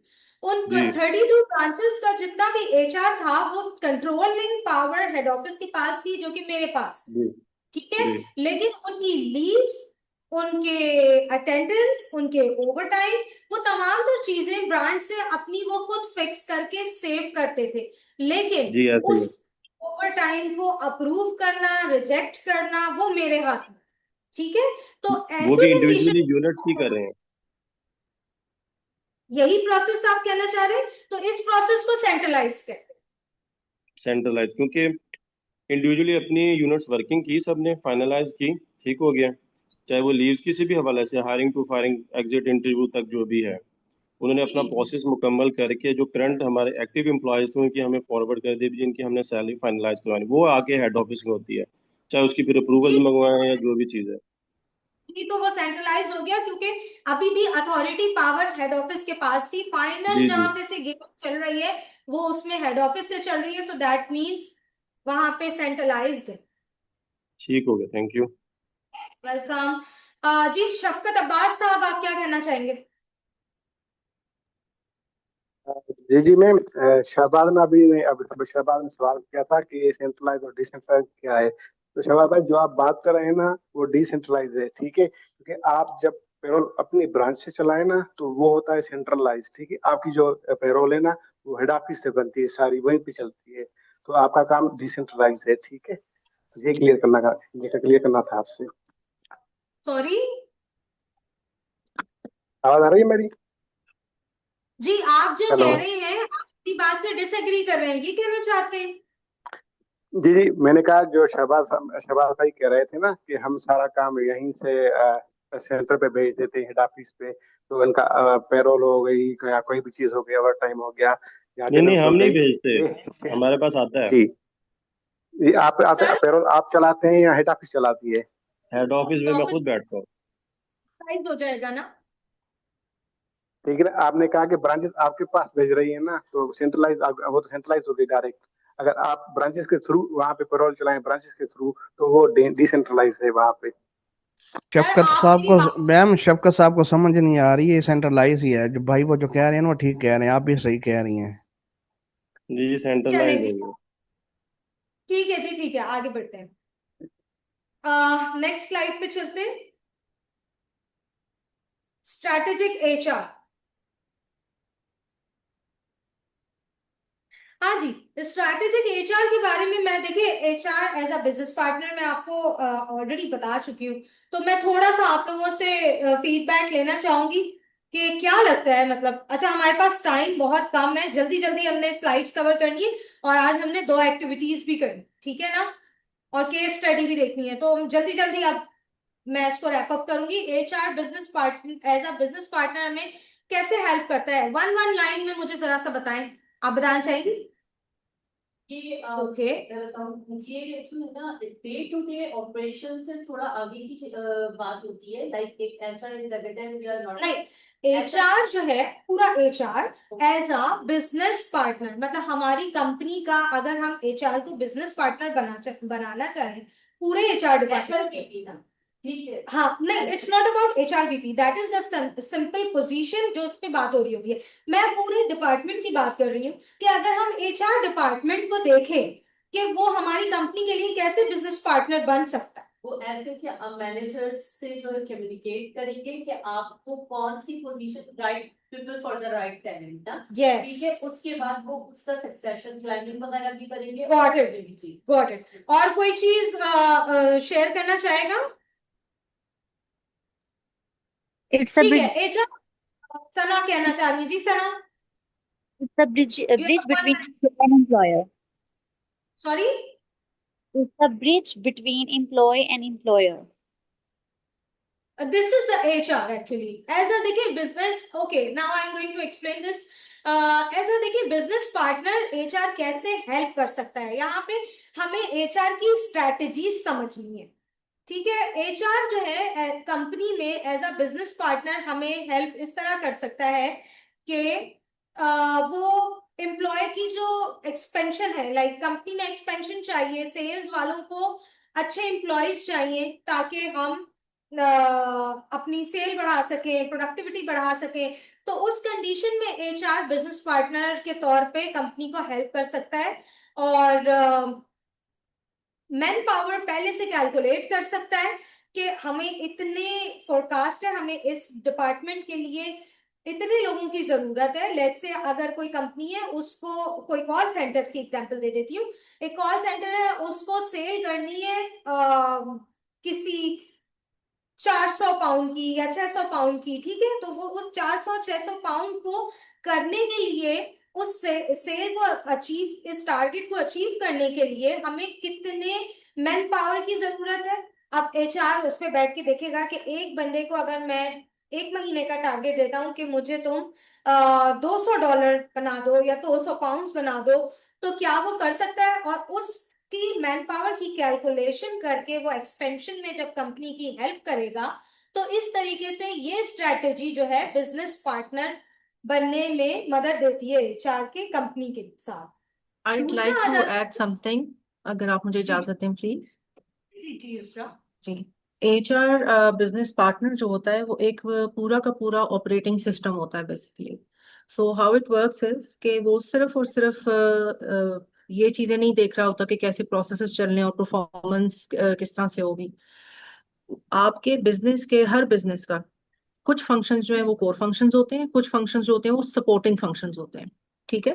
सो फॉर एग्जांपल मैं आपको बैंकिंग का बता देती हूँ कि बैंकिंग में कोर फंक्शन क्या है, जो बैंक में अकाउंट्स लेके आ रहे हैं, ठीक है। तो रिटेल बैंकिंग हो गई, कॉर्पोरेट बैंकिंग हो गई, इन्वेस्टमेंट बैंकिंग हो गई, जहां से आप जो है ज्यादा से ज्यादा क्लाइंट्स ला रहे हैं, ठीक है।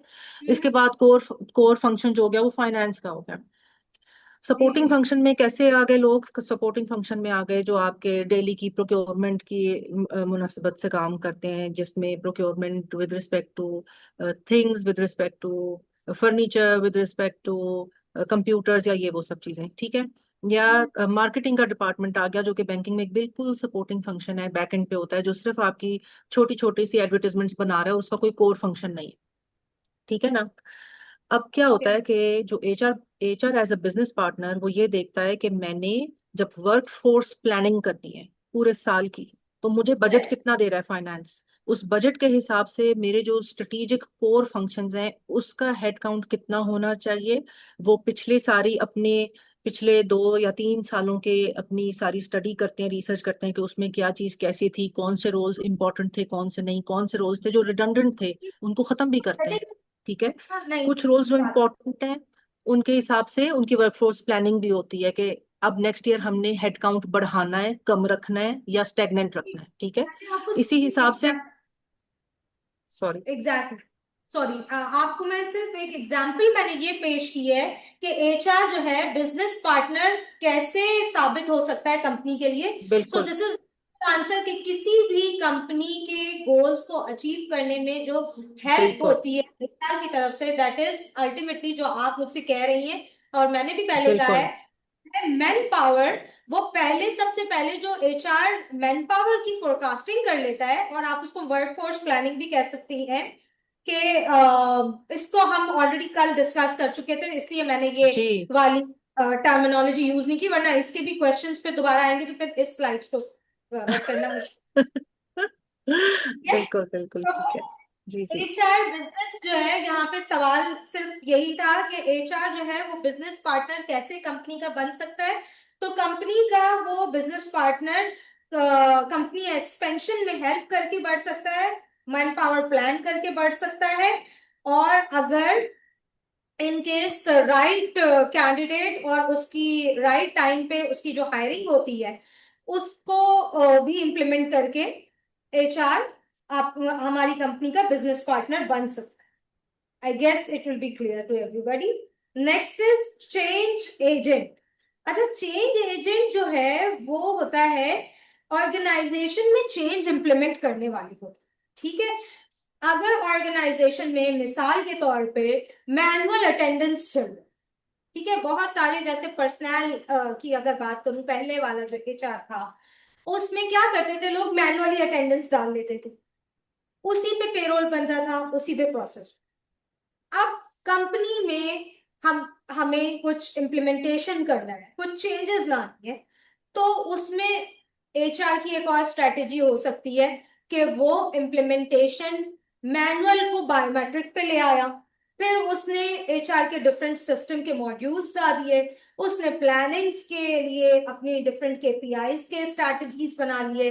So you know all implementations, जितनी भी जो भी इम्प्लीमेंटेशन हो रही होती है, वो चेंज एजेंट की पॉलिसी, एक स्ट्रैटेजी होती है HR की कि वो इम्प्लीमेंट करती है, HR इम्प्लीमेंट करता है कंपनी में कि हमें लेट्स से एक बड़ी अच्छी एग्जांपल है कि हमने मैनुअल अटेंडेंस को बायोमेट्रिक पे ला दिया, तो यू नो ये भी एक कंपनी के लिए फेवर हो जाता है, जिसकी वजह से इस स्ट्रैटेजी के थ्रू HR बिजनेस में पार्टनर कहलाता है। बेसिकली बिजनेस के अंदर कोई भी नई टैक्टिक्स या कोई भी नई इम्प्लीमेंटेशन किसी भी टेक्नोलॉजी इन होगी तो वो HR उसको इन करवाएगा। बिल्कुल, चाहे वो पॉलिसी की भी इम्प्लीमेंटेशन हो सकती है। तो this is the change agent. Change agent का मतलब ही यही है कि कोई भी इम्प्लीमेंटेशन किसी भी किस्म की HR वो की स्ट्रेटेजी हो सकती है, तो इसके थ्रू भी वो कंपनी को फायदा दे सकता है। ये होता है चेंज एजेंट का। अच्छा, एम्प्लॉय चैंपियन स्ट्रैटेजी एक एम्प्लॉय चैंपियन की भी होती है HR की। और एम्प्लॉय चैंपियन क्या होता है? एम्प्लॉय का कोई भी इशू एम्प्लॉयर तक पहुंचे, वो कहलाता है एम्प्लॉय चैंपियन। ठीक है, लेट्स से मैं इसकी एग्जांपल ऐसे कोट करूंगी कि एम्प्लॉय का वर्कलोड बढ़ता जा रहा है, ठीक है। उसका मैनेजर कहता है, अगर वो HR का बंदा है तो वो उसका मैनेजर उसको कहता है आप अटेंडेंस भी कर लीजिए, आप अप्रूवल्स भी कर लें, आप ओवर टाइम भी कैलकुलेट कर लें, अगर आपका लेट्स से कोई राइडर है तो उस राइडर की भी कैलकुलेशन कर लें डिस्टेंस के लिए। ठीक है, तो ये तमाम तर चीजें क्या हो रही है, एक अटेंडेंस का बंदा है जिसको सिर्फ अटेंडेंस करने के लिए रखा है, उसके पास 3-4 चीजें और ऐड हो। अब वो जब ऐड हो गई तो उसका जो है वर्कलोड बढ़ गया। अब वर्कलोड का जो इशू है, उस इशू को आइडेंटिफाई करते हुए उसके मैनेजर तक बताना या उसके मैनेजमेंट तक पहुंचाना। अगर वो HR का डिपार्टमेंट है, उसका मैनेजर तो जान रहा है कि ये प्रॉब्लम आ रही है, हमारे पास स्टाफ कम है, इसलिए ये इश्यूज आ रहे हैं और हम उससे काम करवा रहे हैं, लेकिन ये तमाम तर जितने इश्यूज हैं, ये इश्यूज को एड्रेस करके मैनेजमेंट तक पहुंचाना, एम्प्लॉयर तक, वो एम्प्लॉयर चैंपियन होता है। उसका काम भी HR का काम है। ये स्ट्रैटेजी होती है HR की कि वो एम्प्लॉय का वर्कलोड हो गया या कोई भी चीजें, मतलब एम्प्लॉय के दरमियान की बात फेयरली जो है वो कम्युनिकेट जो करता है मैनेजमेंट को, वो एम्प्लॉय चैंपियन में फॉलो करता है। ठीक है जी। Administrative expert. अच्छा, एडमिनिस्ट्रेटिव एक्सपर्ट में क्या होता है, रिकॉर्ड्स, पेरोल्स, पॉलिसीज जितनी भी हैं वो तमाम तर जो एफिशिएंटली मैनेज होती, लेट्स से के सैलरी टाइम पे प्रोसेस करनी है, तो ये तमाम तर HR में एक एडमिनिस्ट्रेटिव एक्सपर्ट होता है, जो कि आजकल, और अगर आप बाहर भी देखें तो एक टर्मिनोलॉजी आजकल बहुत यूज हो रही है, दैट इज HR एडमिनिस्ट्रेटर। बहुत लोग हायर, उसकी जिम्मेदारी क्या होती है, वो यही काम कर रहा होता है HR की जो स्ट्रेटेजी है एडमिनिस्ट्रेटिव एक्सपर्ट की, वो चीजें देख रहा होता है। जो HR एडमिनिस्ट्रेटर होता है उसकी जॉब होती है कि वो टाइमली प्रोसेस करवाए सैलरी को, उसका डेटा इक्वल एफिशिएंटली मैनेज हो रहा हो, वो तमाम तर चीजों को टेक केयर कर। आई गेस इस स्लाइड में अगर किसी का सवाल है तो पूछ सकते। आगे बढ़े मैडम चले भाई मैडम आगे। इसके सॉरी लिए मैडम, इंडिपेंडेंटली एडमिनिस्ट्रेटर होना जरूरी है, क्योंकि HR हेड भी तो ये मॉनिटरिंग कर सकता है, या आगे जो हेड्स होते हैं। HR हेड मॉनिटर कर सकता है, लेकिन देखें वैल्यूज को पुट करने के लिए ऑफ कोर्स एक असिस्टेंट की जरूरत होती है जो लोग रखते हैं, तो HR एडमिनिस्ट्रेटर आजकल बहुत ज्यादा रखा जाता है। यास्मीन कुछ कहना चाहती है? जी मैं बस यही पूछना था आपसे कि आपने ये एक टर्मिनोलॉजी बताई थी ना, तो वही कंफर्म करना चाह रही थी मैं बस। तो क्लियर हो गया या रिपीट करूं कुछ? जी मैडम, इसी इसी को रिपीट करते हैं, बस सिर्फ यही वर्ड, एडमिनिस्ट्रेशन एडमिनिस्ट्रेटिव एक्सपर्ट को जो है वो रिपीट कर दीजिए। हाँ, तो इसमें देखिए एडमिनिस्ट्रेटिव एक्सपर्ट का काम होता है, लेट्स से अगर पॉलिसी वो सॉरी सैलरी जो है वो टाइमली प्रोसेस करनी है, तो ये तमाम तर डेटा एफिशिएंटली जो है वो मैनेज करता है, चाहे वो सिस्टम पे हो रहा हो चाहे वो मैनुअली हो रहा हो, वो टाइम पे सैलरी प्रोसेस करवाता है और सारा डेटा एफिशिएंटली मैनेज करता है। ये एडमिनिस्ट्रेटिव एक्सपर्ट का काम होता है, वो भी एचआर एडमिनिस्ट्रेटर कि इसलिए मैंने टर्म यूज की क्योंकि आजकल एचआर एडमिनिस्ट्रेटर की बहुत वैकेंसीज आ रही होती है और उसमें बेसिक वर्क उनका यही होता है कि वो तमाम तर सॉफ्टवेयर को मैनेज करते हैं, उनका पेरोल टाइमली प्रोसेस करवाते हैं और उसमें जितनी भी चीजें हैं, मतलब उसका जो पेरोल का डाटा होता है, लेट्स से अगर ईद आ रही है तो उसमें सारे बोनसेस उसकी जिम्मेदारी है कि वो टाइम से हर चीज प्रोसेस हो सके और एम्प्लॉय को उसका जो भी सैलरी का पार्ट है वो उसको टाइमली और प्रॉपरली पेड। ठीक है, मैं थोड़ा यस सा इसमें मैम। ऐड करूंगी, आप लोग शायद इसलिए भी कंफ्यूज हो गए हैं, फॉर द स्टूडेंट्स ओनली, कि छोटी ऑर्गेनाइजेशंस में सारे रोल्स जो है ऑलमोस्ट वो एक या दो लोग ही निभा रहे होते हैं। एक एचआर हेड हो गया, एक उसका असिस्टेंट हो गया, और वो मिलजुल कर सारे हर किस्म के रोल निभा रहे होते हैं, टैलेंट एक्विजिशन का भी, एचआर बीपी का भी, एडमिनिस्ट्रेटर का भी, और हर चीज का।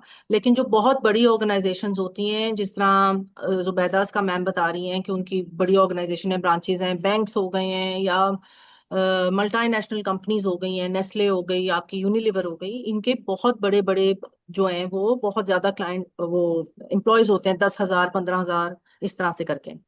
उन कंपनीज के लिए एक ही बंदा या एक ही एचआर हेड या दो लोग ये सारे काम नहीं कर सकते, जिसकी वजह से एक पूरा का पूरा नया वर्टिकल बनता है एडमिनिस्ट्रेशन का, जो एचआर के ऑपरेशंस और एडमिनिस्ट्रेटिव काम को सिर्फ देखती है।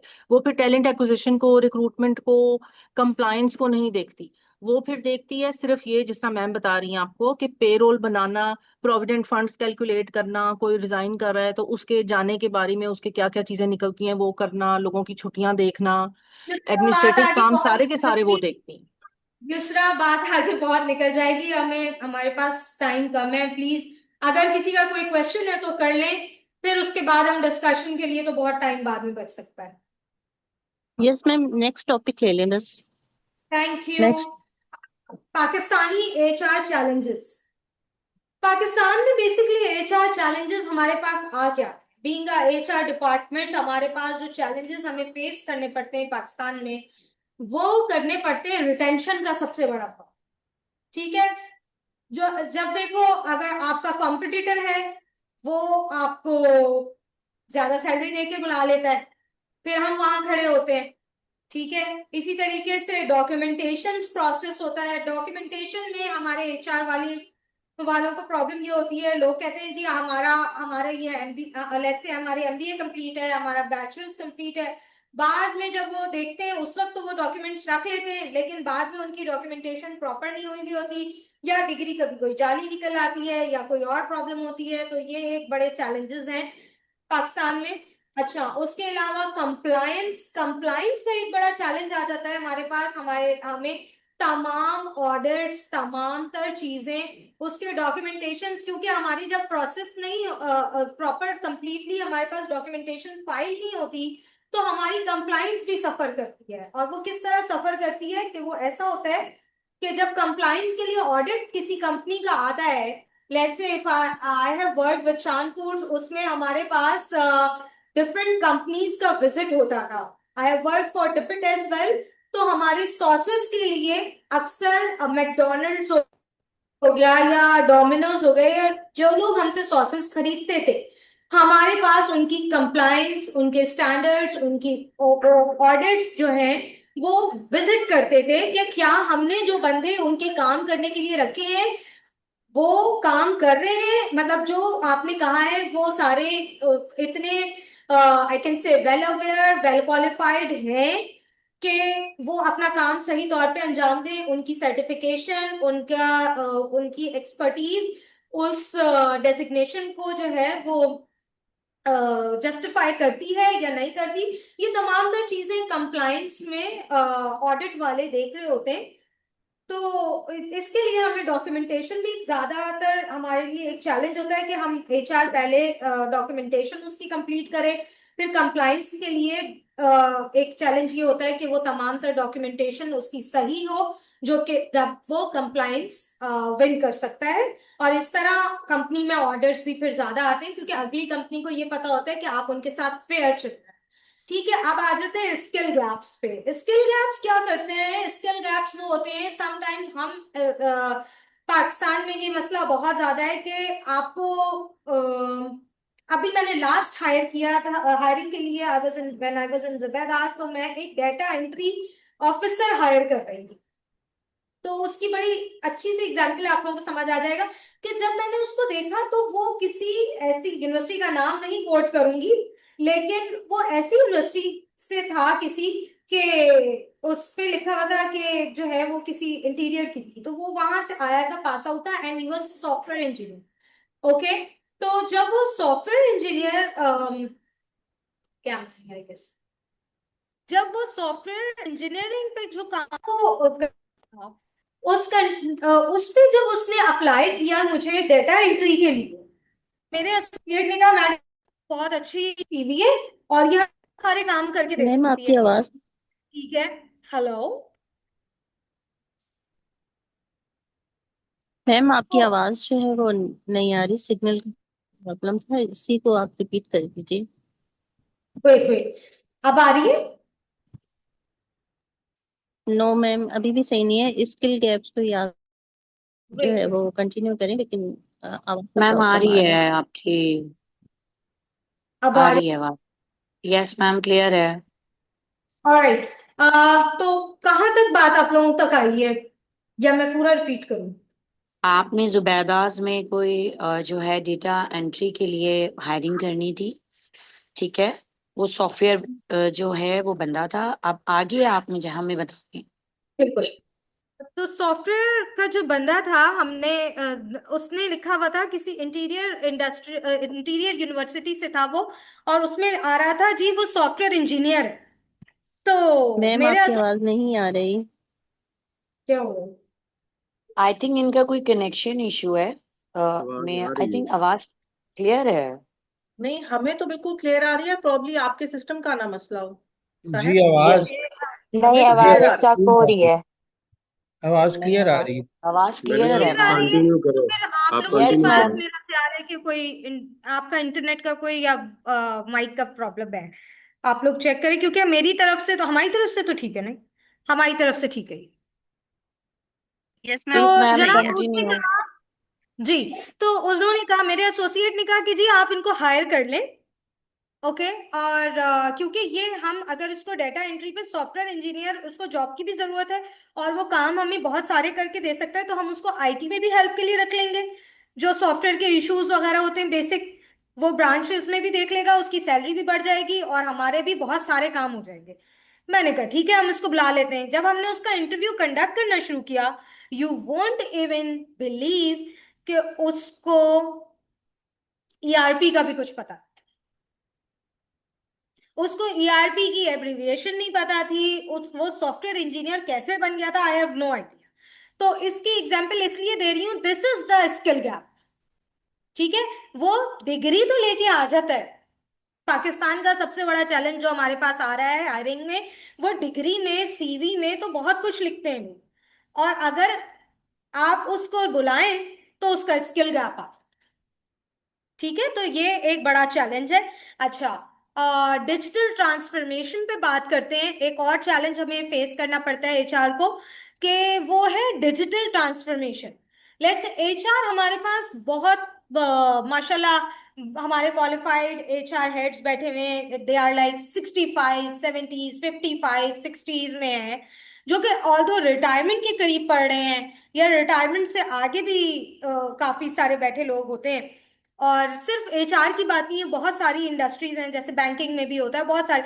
लेकिन उनका प्रॉब्लम ये होता है कि जो डिजिटल ट्रांसफॉर्मेशन होती है, जो न्यू चीजें होती हैं, उसकी अडेप्शन नहीं होती है उनके पास।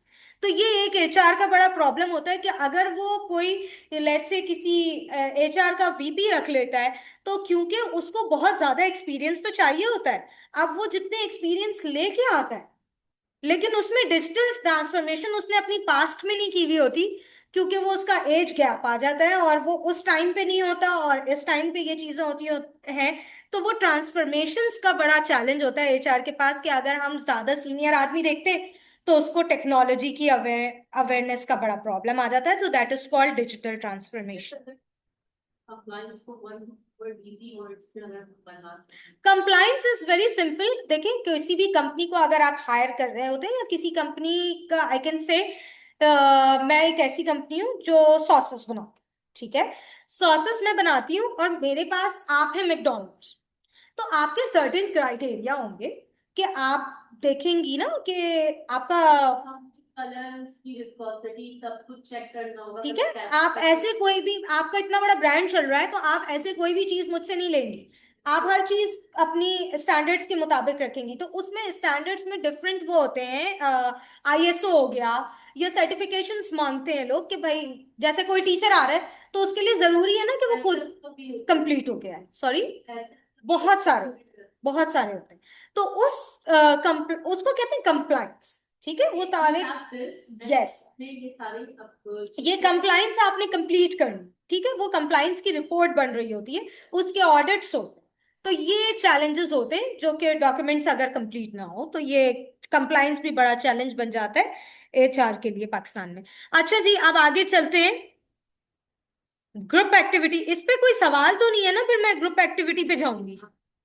ये रिमोट वालों को भी देखना होता है मैडम। जी सहर, सब सही चल रहा है?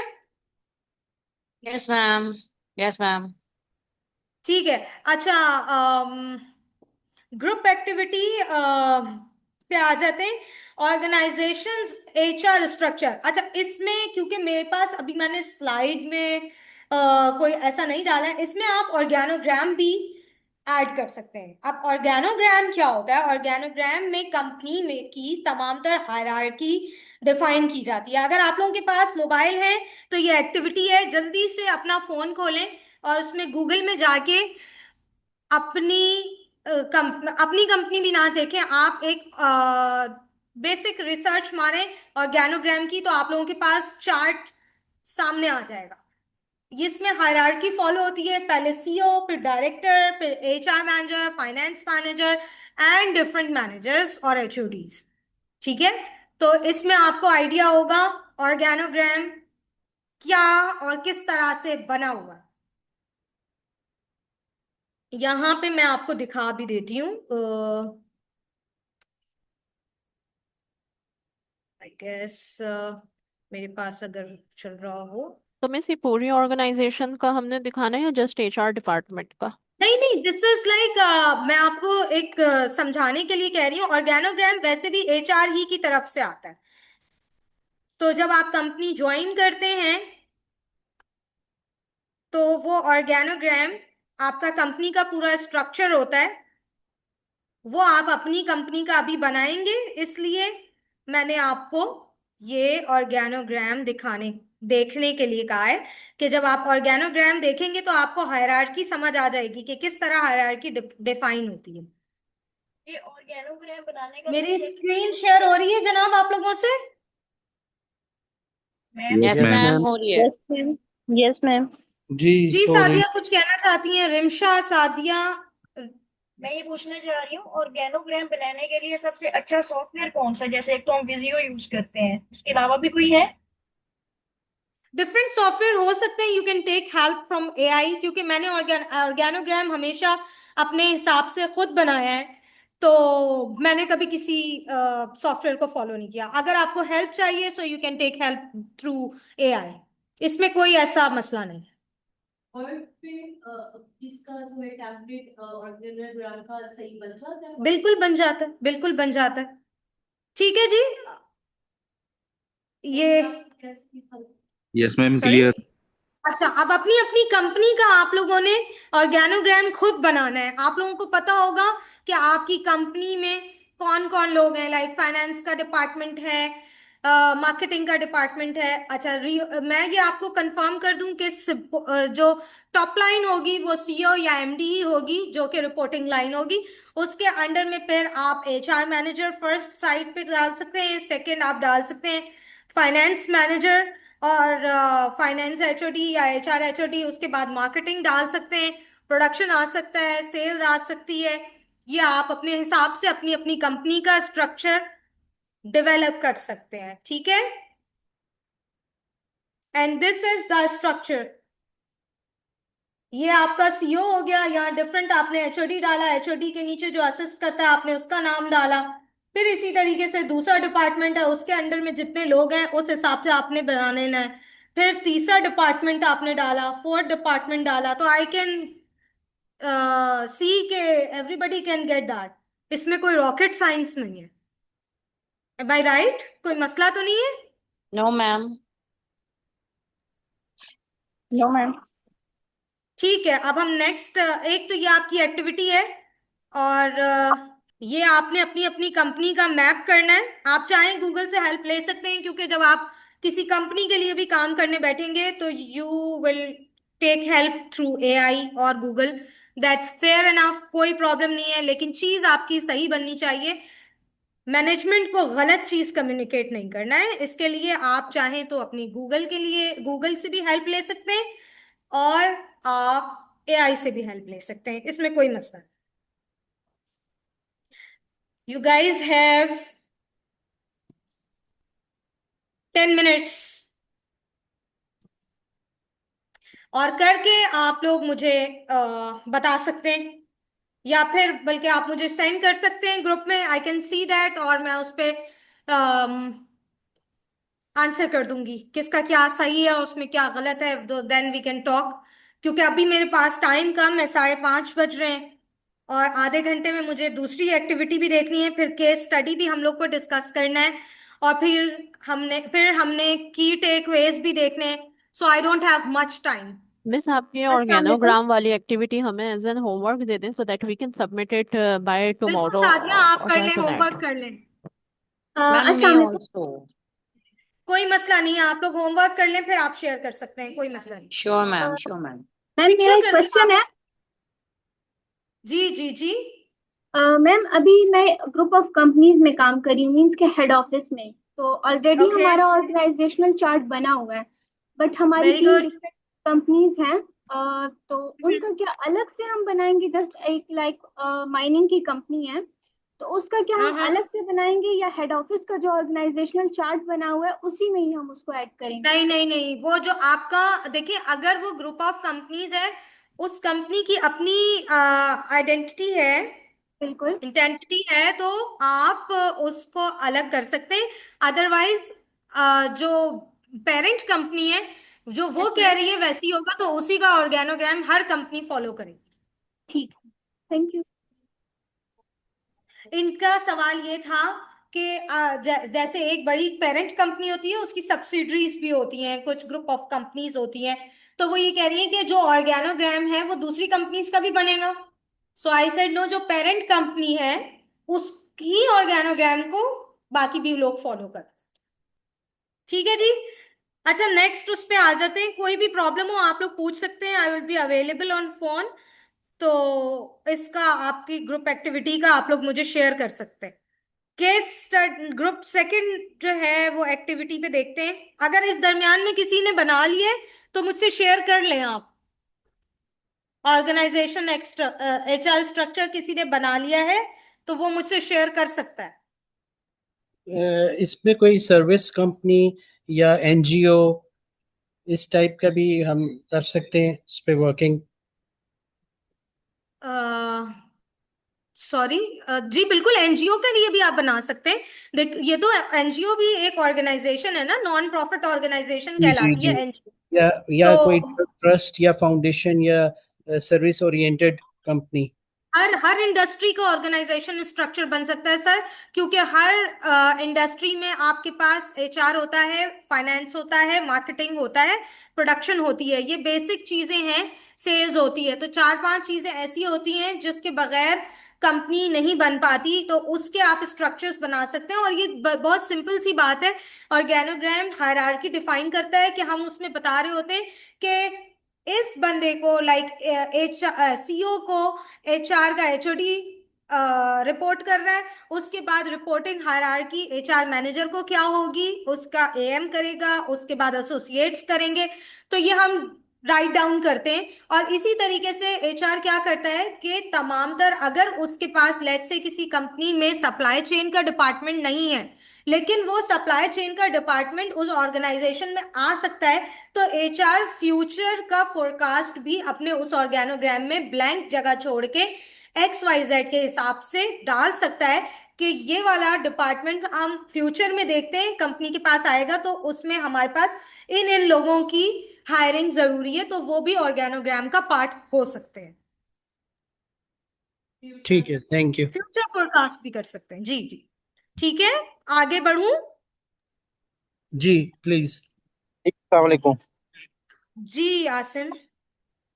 जी, मुबशर बात कर रहा हूँ जी। एक्चुअली जैसे मैं मिनिस्ट्री ऑफ कॉमर्स में हूँ, हमारा जो गवर्नमेंट डिपार्टमेंट है तो ये प्री डिफाइंड होता है, ऑलरेडी जो ऑर्गेनोग्राम है ये बना होता है, तो उसमें हम जी क्या बिल्कुल। फोरकास्ट, क्योंकि ये तो जो है ना हमारे स्टैब्लिशमेंट डिवीजन की तरफ से आता है कि ये आपने फ्यूचर में करना है, हमारा तो प्री डिफाइंड है इस हवाले से। सर सर सबका प्री डिफाइंड होता है, लेकिन इसको डिफाइन करने वाले लोग होते हैं ना, तो वो उसको सीखना पड़ता है।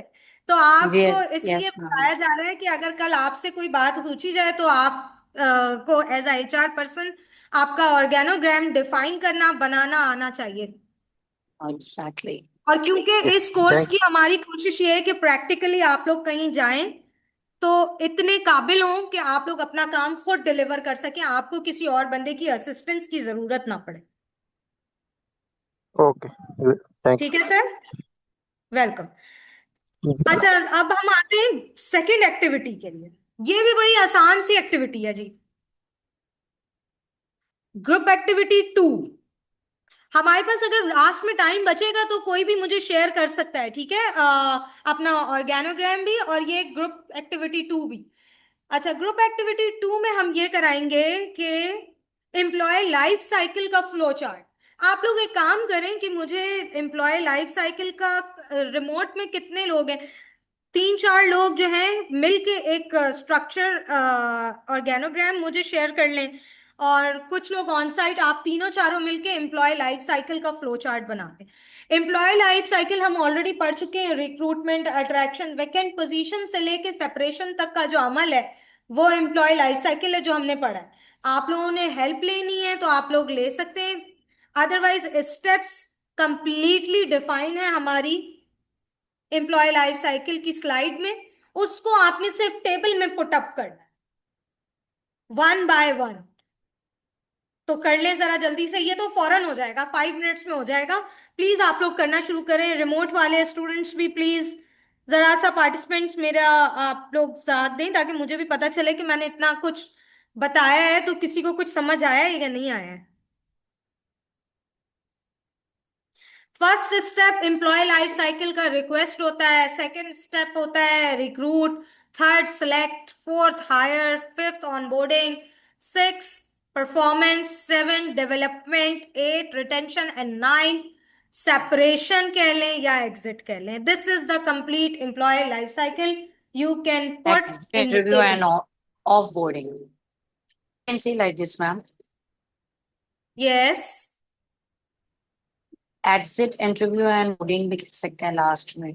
जी बिल्कुल, आप ऑफ बोर्डिंग भी लिख सकते हैं, उस ऑफ बोर्डिंग में काफी चीजें कवर हो जाती हैं। लेकिन मेरा Yes, ma'am. क्योंकि मैं इसको कंप्लीट डिफाइन कर रही हूँ employ life cycle as a theoretical way, तो आई वांट कि इस एक्टिविटी में तमाम तर चीजें बड़ी क्लियरली डिफाइन होनी चाहिए। फिर ऑफ बोर्डिंग में आप कितनी कितनी चीजों को अलग अलग डिफाइन करेंगे वो एक अलग कहानी है। तो आप एम्प्लॉय लाइफ साइकिल कंप्लीट बनाए, मेरा सजेशन एडवाइस यही है मेरी, बाकी अप टू यू, चाहे तो लिख सकते हैं of boarding. Hurry up please guys, share. आपने बनाया?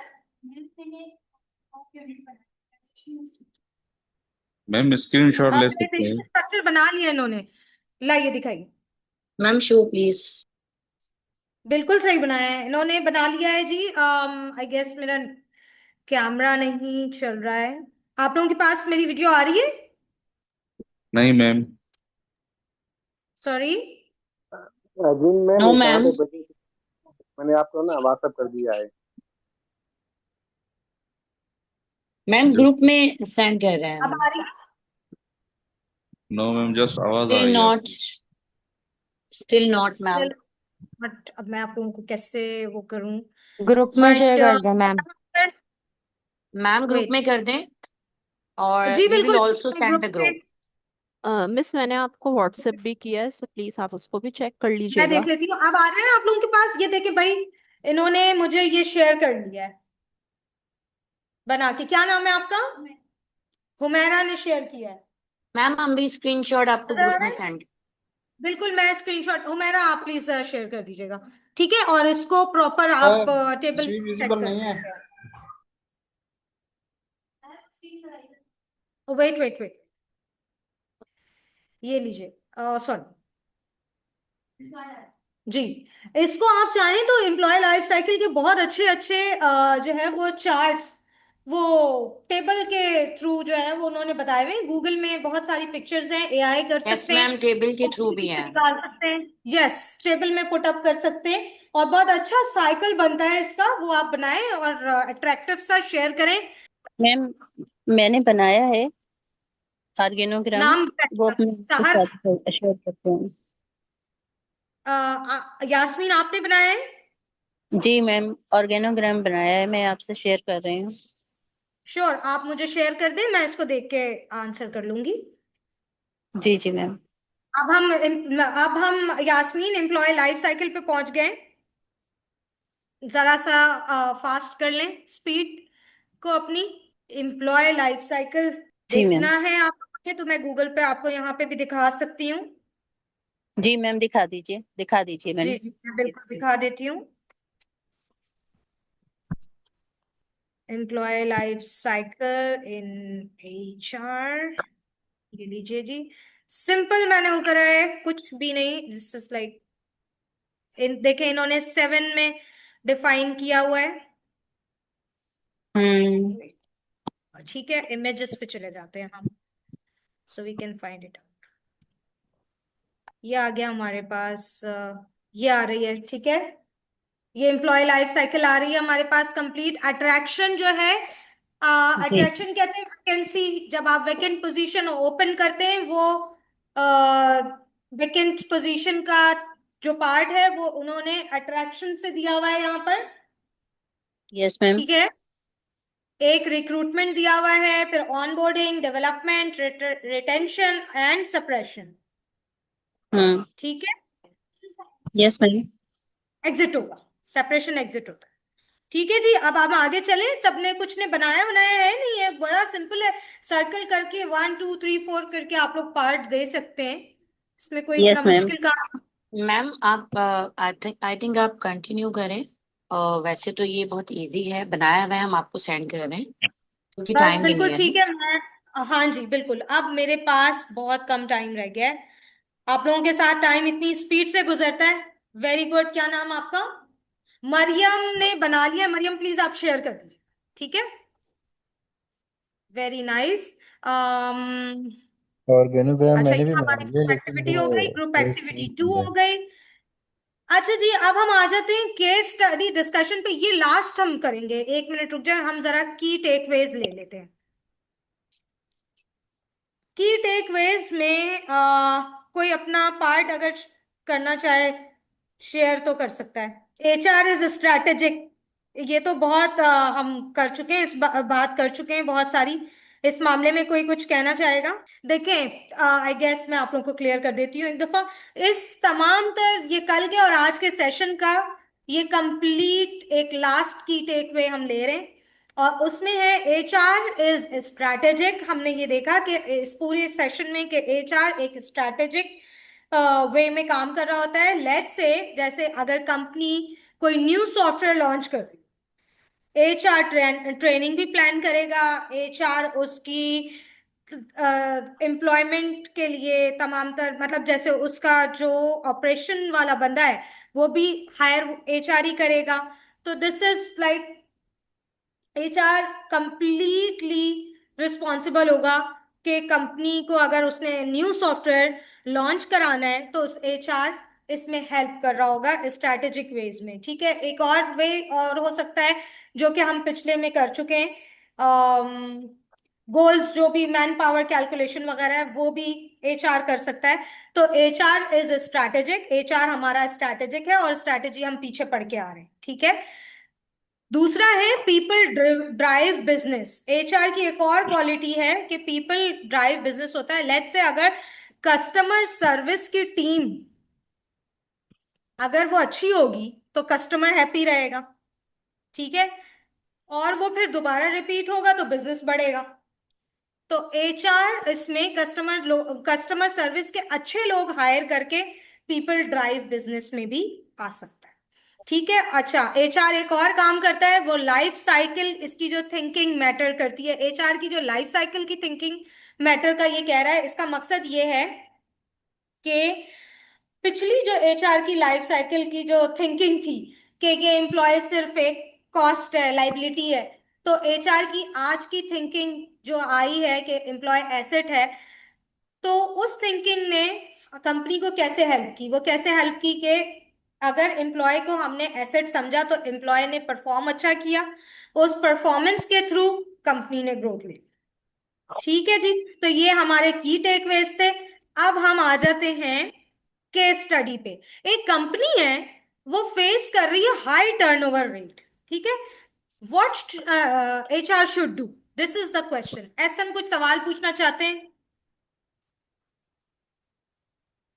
जी मैम, ये एसन, मेरा अभी जी जी मैम, मेरा सवाल ये था कि अभी ये कि वो सवाल तो रिलेटेड तो नहीं है इस टाइम सवाल से, लेकिन वो सवाल ठीक है। आ गया था तो मैं पूछ रहा हूँ ये कि जब एचआर की कोई पोजीशन आती है, असिस्टेंट एचआर मैनेजर या कोई इस टाइप की, तो उसमें ज्यादातर फीमेल्स को क्यों मतलब प्रेफरेंस मिलता है? सर फीमेल की नहीं, ऐसा नहीं है, बहुत सारी एरियाज में एचआर को भी करते हैं प्रेफर, मेल को भी करते हैं एचआर में। ऐसा नहीं है कि सिर्फ फीमेल को ही कर रहे होते, कई सारी जगह पे मेल की भी होती है, लेकिन इट डिपेंड्स, जेंडर को वो इसलिए देख रहे होते हैं समहाउ कि कहीं पे सॉफ्ट स्पोकन की जरूरत होती है तो वो फीमेल को ज्यादा प्रेफर कर लेते हैं, but it is not mandatory कि जेंडर प्रेफरेंस हो। बहुत सारे एचआर हेड्स मैंने ऐसे देखे जो मेल हैं, ऐसा नहीं है कि सिर्फ फीमेल को होता बिल्कुल मैम, आप सही कह रहे हैं, लेकिन अभी जो ट्रेंड चल रहा है ना मेजोरिटी में, वो तकरीबन फीमेल को एचआर में ज्यादा प्रेफरेंस मिल रही है इस बनस्बत बॉयज के और फीमेल। सर। ये कंपनी की अपनी वो होती है, लेकिन एज सच एचआर नहीं कहता कि आप बल्कि बायसनेस तो है ही नहीं एचआर में, चाहे वो फीमेल हो या मेल हो। तो जेंडर बायसनेस वैसे भी एचआर में बढ़ाई यही जाती है कि जेंडर बायसनेस नहीं होनी चाहिए, वो एक अलग टॉपिक है, वो उस पर हम बाद में बात करेंगे। हाँ जी, चलो हम केस स्टडी देख लें। इस पे मैं एक छोटी सी बात इनसे कर लूँ कि इस वक्त मार्केट या मासेस देखने चाहिए ओवरऑल। इस वक्त जितनी भी फीमेल या गर्ल्स हैं वो आप किसी इंस्टीट्यूशन में देख लें, हर जगह देख लें, रेशो बढ़ गई। मेडिकल कॉलेजेस में देख लें, अब 3:2 की रेशो हो गई है, 3 पार्ट्स लड़कियों के हैं और 2 पार्ट्स जो हैं वो बॉयज़ के हैं। इसी तरह इंजीनियरिंग सेक्टर ओवरऑल, आईटी में भी देख लीजिए कि अब ट्रेंड चेंज हो रहा है और बहुत बहुत सी लड़कियां जो है वो इस सेक्टर में आ रही हैं। प्लीज तो वो sir I am so sorry, I am so sorry, मेरे पास टाइम नहीं है, मैं केस स्टडी डिस्कस करने के लिए यहाँ वेट कर रही हूँ। अगर कोई आपका रेलेवेंट क्वेश्चन नहीं है मैं नहीं ले सकूंगी, I am so very sorry. I am relevant question. Discuss, आप मुझसे क्लास के बाद डिस्कस कर सकते हैं, Yes, आई एम अवेलेबल, ठीक है। आप केस स्टडी पे आ जाते हैं जी। एक कंपनी है, ये आप लोगों से भी सवाल है, ये केस स्टडी आप ही लोगों के लिए। तो एक कंपनी है XYZ, वो फेस कर रही है हाई टर्नओवर रेट। यानी हाई टर्नओवर रेट का मकसद ये है हर वक्त हर 6 महीने पे बंदा उसका छोड़ के उसको जा रहा, ठीक है, हर 6 महीने पे उसका एम्प्लॉय उसको लीव करके जा रहा है। इस सिचुएशन में एचआर क्या कर सकता है या क्या करना चाहिए एचआर को कि जी मैम, जो उसको है जो है वो रूट काज जो होता है उसको फाइंड आउट करना चाहिए।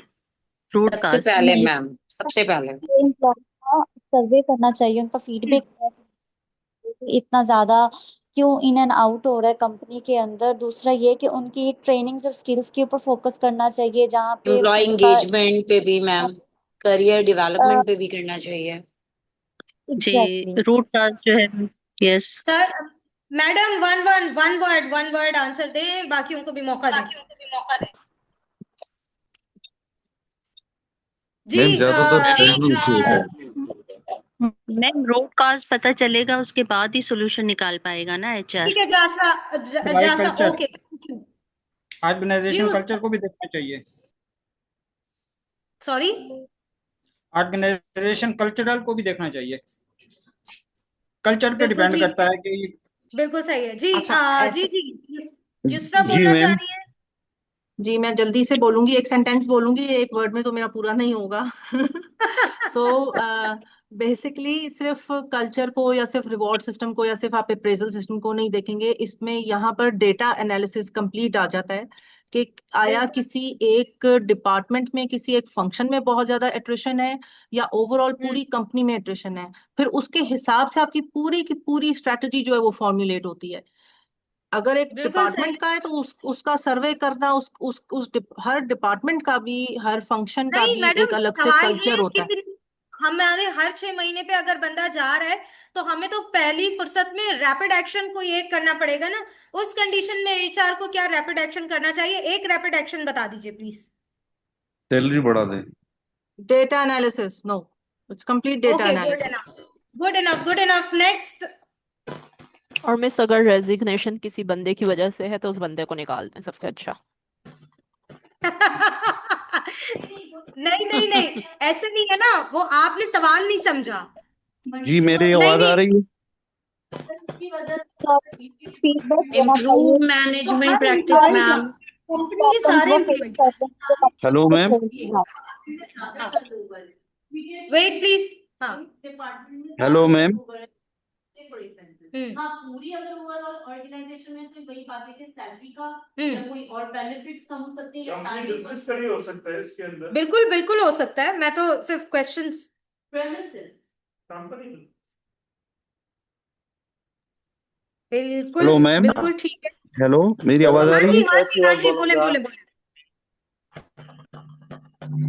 जी मैम, आपने पहले एक टॉपिक डिस्कस किया था एक दिन पहले, उसमें आपने बताया था जो बेसिक जो इसकी वजह है वो है जो कल्चर है ऑर्गेनाइजेशन का और जो एम्प्लॉई एंगेजमेंट है वो इफेक्ट करता है इसी चीज़ों पे कि आया इसमें वे ऑफ कम्युनिकेशन किस तरह है, इसमें एम्प्लॉई की moral high level of moral होना चाहिए और उसमें एम्प्लॉई इतना एंगेज हो कि वो वहाँ पे अगर कम सैलरी भी मिल रही है तो वो वहाँ पे खुश है।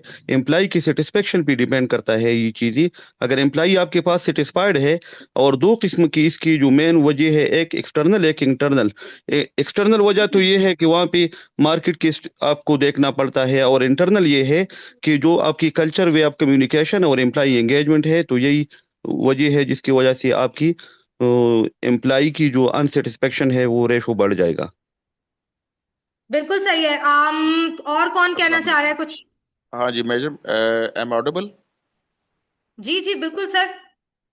अच्छा मैडम, इसमें जस्ट वन लाइन कि देखें जी, तमाम कंपनीज जो है या इंडस्ट्रीज हैं वो अपने गोल्स की अचीवमेंट के लिए अपने एम्प्लॉयज़ को फोकस करती हैं एक डायरेक्शन में, और उसके लिए वो उनसे दिन रात अपने जो टारगेट्स हैं उनकी अचीवमेंट के लिए उनको लगाए रखती हैं, जिसको अचीव करने के लिए सारे एम्प्लॉयज़ बड़ी हार्ड वर्किंग और डेडिकेशन के साथ काम कर रहे होते हैं। At the same time what HR should do कि उन एम्प्लॉयज जिन्होंने उसके गोल को अचीव किया है, उसके ऑब्जेक्टिव्स को मीट किया है, तो उन ऑब्जेक्टिव्स को मीट करने वाले लोगों के लिए क्या उनके बेनिफिट्स हैं, क्या मार्केट ट्रेंड्स में उनकी कॉम्पिटिटिव जो सैलरी पैकेजेस है, एचआर बेनिफिट्स है, देखेगा ऑफ पर्क्स कोर्स। हैं, क्या वो कर रहे हैं या नहीं कर रहे। तो ये चीज अगर एचआर कर ले तो आई थिंक एम्प्लॉय भी खुश होगा और ऑटोमेटिकली कंपनी के ऑब्जेक्टिव भी मीट होते रहेंगे। Thank you. Very good thank you thank you thank you. अच्छा अब मैं इसके आइडियल आंसर्स बता दे रही हूँ कि क्या हो सकते हैं। सबसे पहले एचआर देखेगा रिजाइन क्यों कर रहे हैं। सेकंड सैलरी इशू है या नहीं है, मैनेजर इशू है या नहीं है, ग्रोथ इशू है या नहीं।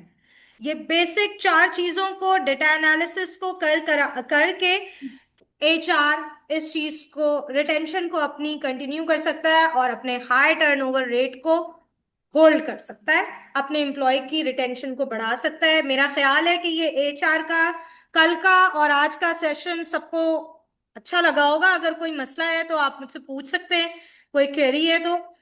उसके साथ मैं आपसे इजाजत चाहूंगी. You people have 4 minutes because this is 5:56. जी जी मैम, आपने कहा ग्रुप 4 मिनट आप बनाए, लोगों के ग्रुप सब डिस्कशन बनाए के कहाँ अब है? कर लें आप लोग. मैम अब माशाल्लाह इररेलेवेंट सवाल भी हो सकते हैं.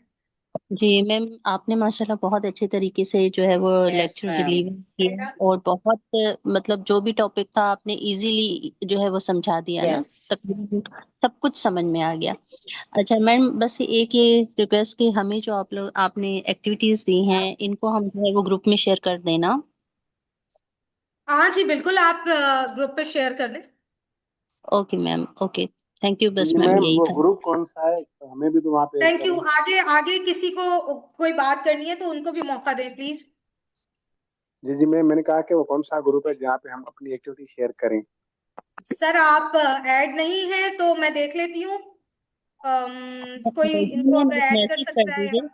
मैं मैम भी ऐड मैम नहीं हूँ ग्रुप मैम। में एक मैसेज कर दीजिए मैं भी कि नहीं आप हूँ लोग ऐड. जो है वो एक्टिविटीज अपनी पेड सबमिट ग्रुप्स हैं करवा दें. वो पेड ग्रुप्स जो हैं वो उसमें आपने भेजनी होगी बिकॉज मैं जी ऑलरेडी ऐड हूँ. तो मैं आपको इसलिए बता रही हूँ जो जो ऐड नहीं है. इनकी एक मेन ये है कि वो जो पेड ग्रुप है वो अलग से है. मे बी आप उसमें ऐड है नहीं. I don't know. आप उसमें आपको ऐड होना पड़ेगा. वहां आपको शेयर करनी होगी. जी पेड ग्रुप जी प्लीज. किस में तकरीबन है सारे प्लीज? पेड ही हैं यहाँ पे. जी जी मैम. ठीक है. तो फिर वो ऑलरेडी ऑलरेडी आ रहा होगा. आप देखिए आ रहे होंगे. ठीक है, इंस्टीट्यूट आप ऑफ जो भी है ये. लेकिन एडमिनिस्ट्रेटर से बात कर लें, एमन से, या आपके जो भी एडमिनिस्ट्रेशन का जो कांटेक्ट है आप उनसे बात कर लें. वो आपको ग्रुप में ऐड करा देंगे. जी नेक्स्ट. इनफ. जी अस्सलाम यू वालेकुम। I guys think done. Enough ma'am. Thank you. Azra, Azra want to speak. अच्छा मैं एक Zebi, एडवाइस देना Iman चाहूँगा is यहाँ पर। speaking. हेलो, जी हेलो. जी जी जी. मैं ये कहना चाहूँगा, देखिए सेशन बड़ा अच्छा चल रहा है, बहुत अच्छा मज़ा भी आ रहा है, लेकिन एक असूल है यहाँ पर कि हैंड रेस कर रहे हैं, लेकिन जो हैंड रेस कर रहे हैं उन सबके सवालात लिए नहीं जाते और रैंडमली लोग बीच में बोलना शुरू कर देते हैं। तो प्लीज़ इस एसओपी को अगर हम करते हुए चलें तो ज़्यादा अच्छा चीजें भी लगेगा। बिल्कुल इस पे काम कर लेंगे इंशाल्लाह. आगे कंटिन्यू करते हैं तो फिर, क्योंकि अभी फिलहाल हमारे पास डेमो के भी काफी सारे स्टूडेंट्स हैं. तो आहिस्ता आहिस्ता सबको समझ आ जाता है और क्लास के हिसाब से एनवायरनमेंट भी सेटल हो जाता है. Don't worry. आपका क्वेश्चन अगर आपको नहीं, आपको आंसर मिल रहा हो तो आप मुझसे दोबारा पूछ सकते हैं, इसमें कोई प्रॉब्लम नहीं है. अच्छा next. Azra wanted to speak something. Please Azra, hurry up. On site वाला आप लोगों में से किसी का कोई सवाल है? नहीं. Excuse me, miss.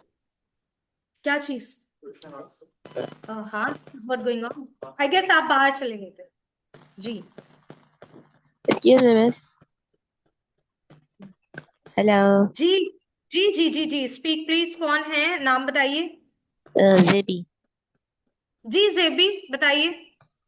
मिस, मेरा क्वेश्चन ये है कि जैसे मैंने अभी अपना एडीसी पार्ट 2 कंप्लीट किया है, सो उसमें हमारा एक टॉपिक नहीं, यानी कि पूरी बुक थी मैनेजमेंट की. उसमें भी ये सारी चीजें एचआर के हवाले से थी. सो एचआर और मैनेजमेंट एक चीज होते हैं या डिफरेंट डिफरेंट डिपार्टमेंट में काउंट किए जाएंगे? नहीं नहीं, देखिए मैनेजमेंट का पार्ट होता है एचआर, लेकिन मैनेजमेंट, कंप्लीट मैनेजमेंट एचआर नहीं होता. बेसिकली एचआर जो है, मैंने डे 1 क्लियर किया था, एचआर ब्रिज होता है एम्प्लॉयर और एम्प्लॉय के बीच का.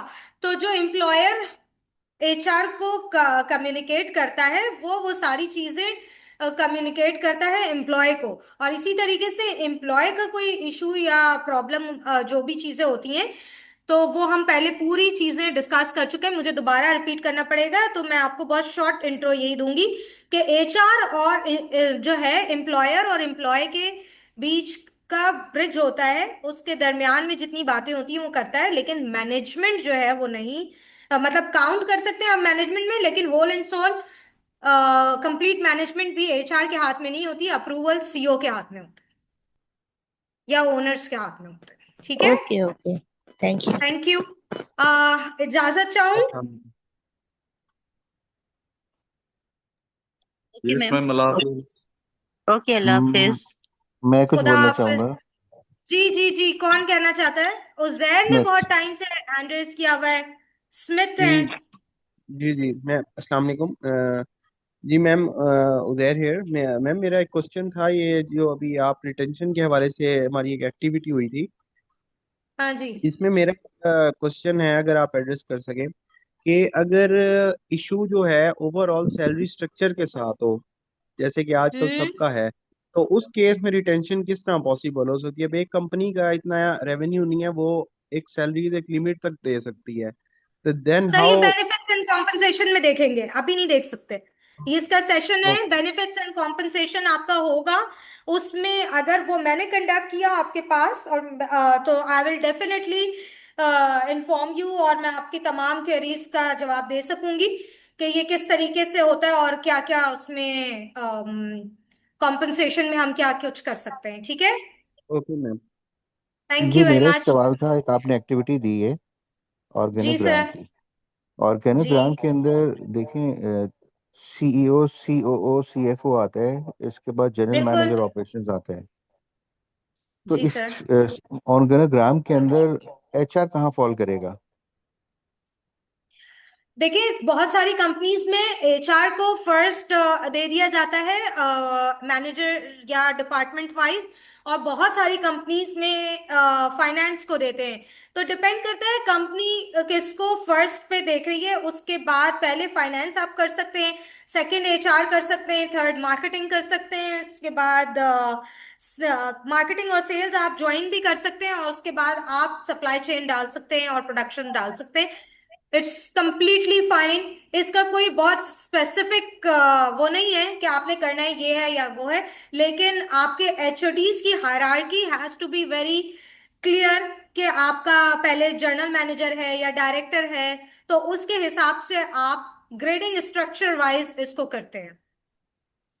Is the HR reported to general manager operations या ओनली सीईओ?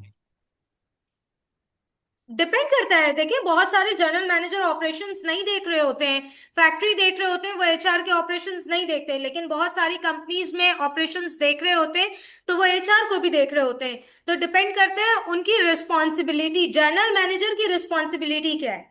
अगर जनरल मैनेजर की रिस्पॉन्सिबिलिटी और जॉब डिस्क्रिप्शन में एचआर टेक ओवर करना है, तो he will be the responsible person.